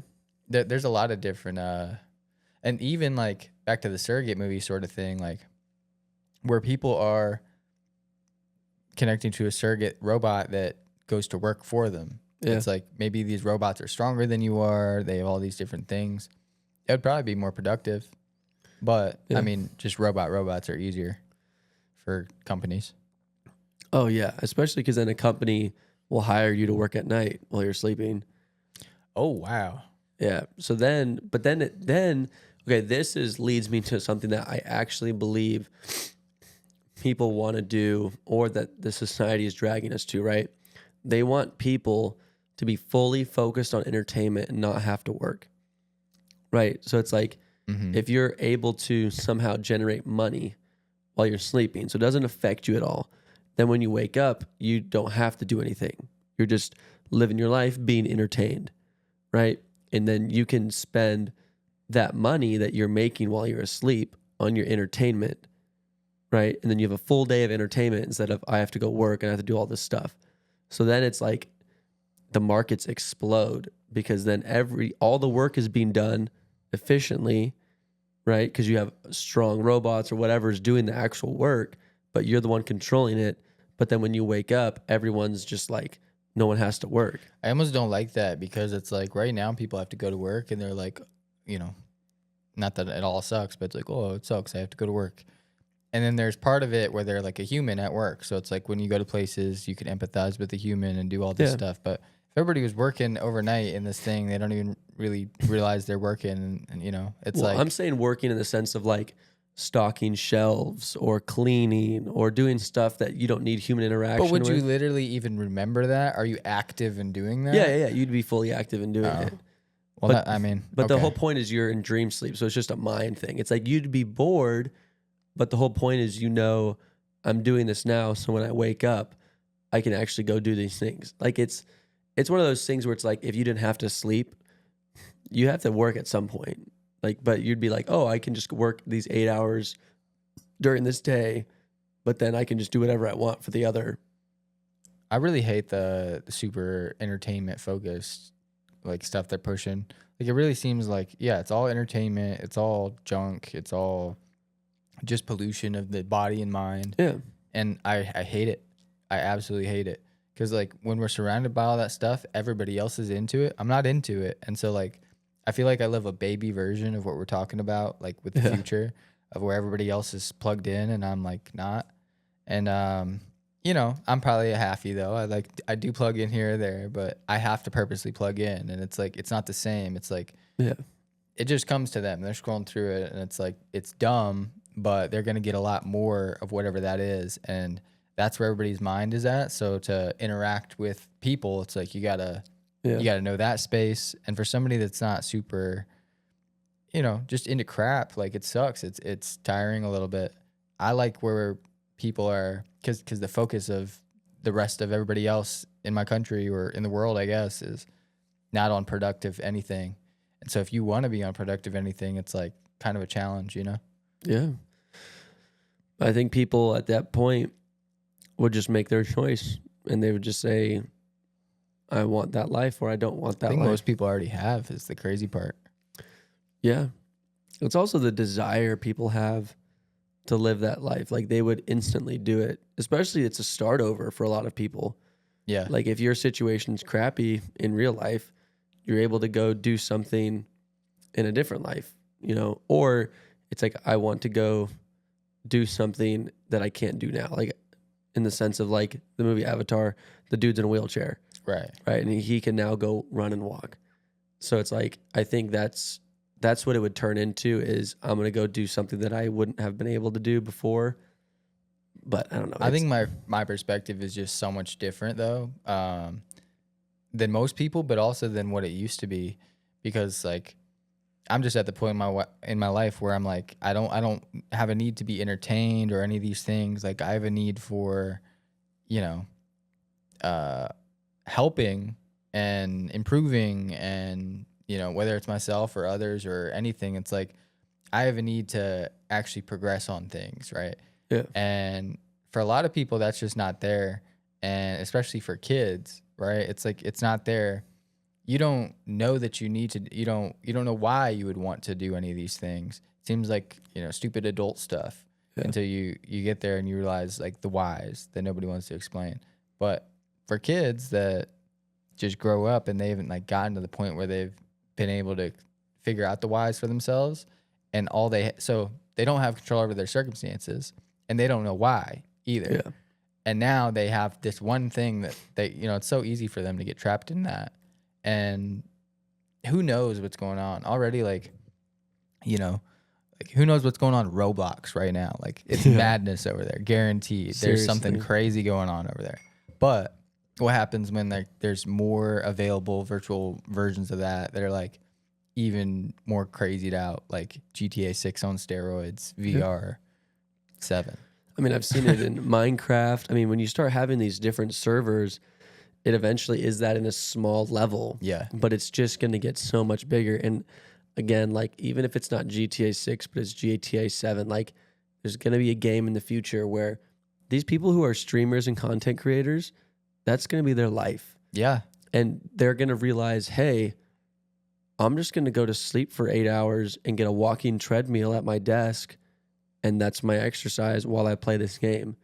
It's literally going to be that. Is people are just going to spend, because the whole idea was like No Man's Sky, that video game, was it's never ending. There's always something to do, right? So that's the idea, is you have a game that's like that, that's so big, people are just going to be like, yeah, I'm just going to spend my life in here. And you can see people like Kai are trying to do that in the sense of, I'm going to create a Batman layer and wear a Batman costume and try to beat the Batman game in 5 days or whatever, but it's just going to turn into that. But we're going to do this for 3 months, and then it's going to be 6 months or whatever. But like, you know what the crazy thing is all that like GTA role play stuff, like, which is for anybody that doesn't know, like people get on there and act like they are somebody else, like a crazy gangster or something, like super fully committed. Like you would think they're trying to get clans, apart. they're gangs. Like, let's go. Yeah. And they're super deep into like real world street politics and stuff, but they emulate all this stuff and try to act like that in this video game. And it's all entertainment for right now. But what happens when it's like there's money attached to this, and then you could become a successful virtual criminal, and now there's like who's the most wanted and blah, blah, blah. And there's like, and that becomes somebody's full life. Yeah. And it's not like, and it gets to the point where we're using GTA for right now, but it'll probably be something different. But if you get on there, then, anybody could hop in there and have some fun right now, do whatever. But what if they got to the point where, no, these people are so committed in that you can't just step into this person's world. It's like going to Al Capone's city. and trying to like, you're not, no.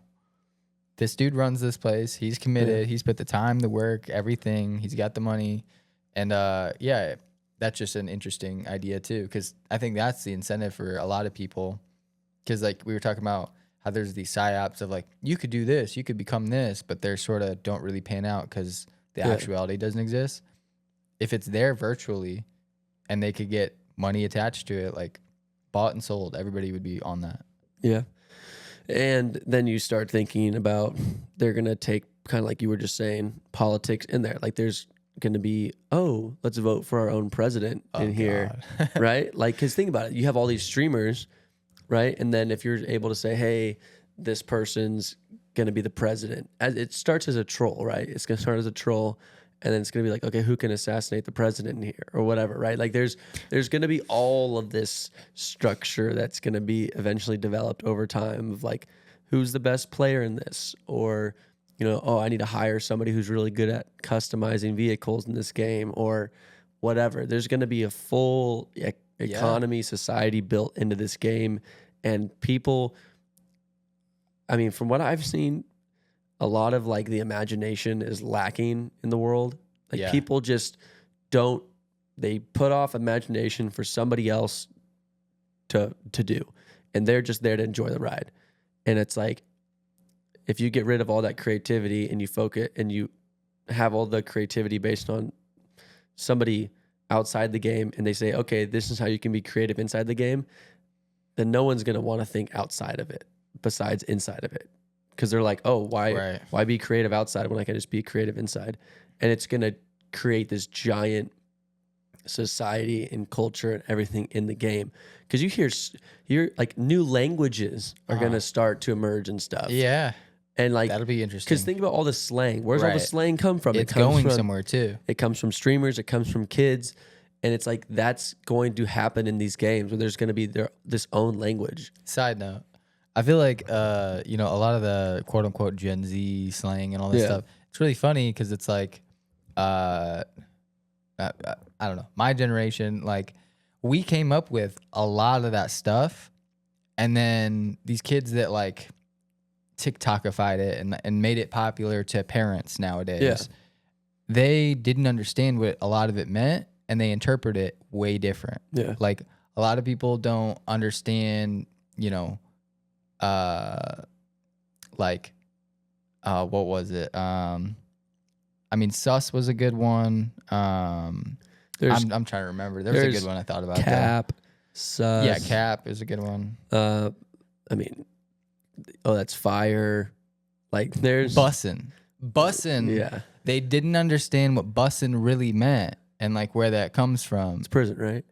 Well, no, it's like, wow, that's really good. That's as good as bussin' a nut. That's bussin'. I didn't know that. Right. And kids don't know that either. Oh. You know what I mean? Yeah. And so they're saying this stuff they don't know. And so for parents, it sounds like goobly gobbly boop. Yeah. But to me, it sounds crazy, or it used to, especially in the context that they would say this stuff. But there's a lot of other ones out there too. But yeah, I'm sure there will be a new language with the way that slang is going. Yeah, I mean, but that's, for me, it's like, there's so much more than even just a language, like the cultures that are going to be established, like talk about gangs, talk about ideologies that are going to be in there. Like, I think we're going to truly get to see how genuinely messed up and evil people are. Because if it's fake, you can do whatever you want. There's Call of Duty. You can run around and shoot as many people as you want. It doesn't matter. But imagine this. There's some people... Okay, so the halfies are the coolest group out of everybody, in my opinion, if they're the right kind. Yeah. Because you're the people that are fully dedicated to their virtual life. They'll always live in there. And they basically, it's almost like being Wreck-It Ralph. Like you are now Wreck-It Ralph, and you have to be in that game, and that's you. Because if you go to another game, you're starting from square one, and you might have some notoriety from your game, but nobody cares because you suck at this. But... you know, you go into the world, it might be so-and-so's city. It might be all these things, but you could go in there and live if you know the rules, you know how to get around. Yeah. And there's so many virtual worlds and all this stuff that there almost becomes a point of super anonymity. And, you know, we have stuff like VPNs and all things right now. Yeah. What if you could move around in these worlds in untraceable ways and just have a meeting at a coffee shop in one video game over one thing, over some secret thing in a different language. You know, it's like the layers to this get crazy real quick. 100%. And then it's the point where, you know what a skiff is? Like outside of a skiff where you go in if you want to be secretive and you don't want any technology or anybody to pick. Like it's Eagle Eye. Yeah. When they go into that room with the end, with the robot. No. Where that robot is trying to listen to what they're talking about and like everything's being jammed and they can't hear anything. Or she's like, she picks up the vibration from the cup and then can hear what they're talking about or whatever. Anyway, I gotta rewatch it. They go into a room basically where there's no technological interference. That's a skiff. So they basically could create skiffs in these worlds where they could go in and talk about dubious stuff or stuff they don't want to know, people to know, and they can go and have these giant meetings. And they're just, that could be a use of that technology and too. Imagine all the sketchy, like off the book CIA type activity, psyop stuff that they'd have going on in there. You could recruit people from that game easily, especially if they have their own language and stuff. And if you learn that person's language and nobody knows that language, it's like that. What's that language? Navajo. Whenever like was that World War II or like that nobody knew that language and they couldn't break the code or whatever. I think it was that was Navajo. I think it was the Navajo. Yeah, I think that was the language of the Indian tribe. Or there was like a tribe in New Mexico, I thought. I didn't know that was what that was about. But anyway, but like you could go and create a language people don't know how to communicate in, and you can just openly talk and whatever. But also, you might be able to send somebody the download for the language. Correct. You know? Yeah, but it's like, so then at the end of the day, like this whole world structure just creates, because then at the end of the day, you create that world, and then that world gets full. And someone's like, I want my own world. And then other worlds start, like, because the whole point of other worlds is like a video game creator like Rockstar Games creates this game. That becomes a world. And then you have another gaming company, let's say it's Blizzard or some type thing, right? Or Activision. They create their own. And then it's kind of like a Wreck-It Ralph thing where there's all these worlds and you can just go into whatever one you want and participate how you want. So. Yeah. I mean, it's awesome. It's really cool, but I think it's crazy because video games are the perfect entry into the Matrix if you really wanted to establish it. Yeah. And also I think about like, Call of Duty right now is like Call of Duty, but if you had that version of Call of Duty, like the type of people that would be playing that, I mean, it's a whole different level. And I always notice like playing Tarkov, there's so much more systems that exist in real life that you can do in the game. And so, there's just a lot more aspects of stuff that you would really do. So it being available, you do it. You learn these new tactics. You get into it. You do all that stuff. Yeah, if they made everything, not that everything has to be realistic, but if it's a realistic thing, make it realistic. But just giving maximum ability to all these different worlds that you'd be in, like people would be like super elite at whatever they are in a way that it'd be different. Like when you watch somebody play Call of Duty, they play it because it's a video game, but they'd be playing it like it's, I don't know, they'd all be John Wick for real, Yeah. And then I wonder like the recruitment from these video games, which some people would say already, they recruit people through, Call of Duty or the America's Army game. GeoGuessr. All sorts of stuff. Like they recruit from all aspects. But then it's also interesting because you had Fortnite, right? You had like a Travis Scott concert in Fortnite, and so it's like people have already been doing this at a small scale of trying to incorporate, and then next thing you know, you have all these people who are going to be famous, trying to go into a world where there's already famous people in that world, also, and then it's going to be that who wants to spend forever in that world and be famous or be famous in the real world. And then also, keep going. If you have more than 10 worlds or multiple worlds, then you have famous people in all these worlds. And then people are going to use that and be like, oh, I'm famous in this world. Right. It's definitely a token to go to a new world. Everybody knows you because of that. But what if it was like you had one world, everybody in that world runs it basically for now. Then you have another world where some people are plotting on the takeover of this other world, and they get a mass group together that this original world has no idea about, and they just have a huge massive takeover. You would have these like pirate exodus, moments across the board, and that would be an interesting thing too, because it's almost like our global politics. All these countries have friction and tension with each other. Yeah. Like these video game worlds, but also, and then yeah, it's just insane. Yeah, because all you have to do is go into that world, take it over, and then it's just a conquest of like, we're just going to take over worlds. But then at the same time, more worlds start popping up, and those people flee to those worlds, and then it can be this cyclical thing. But wouldn't you say that most people would probably main one world and then have another world that they go to, they hang out there? Yeah, I think they would too. That just sounds like a lot, though, at one time. Just my brain to wrap around that. Just like having the conversations, one thing, but then starting to think about like the complexity that's involved of like going and living in multiple worlds and like doing all that stuff, like, is crazy. Just in general of multiple worlds and being able to go into them, all that politics stuff would happen.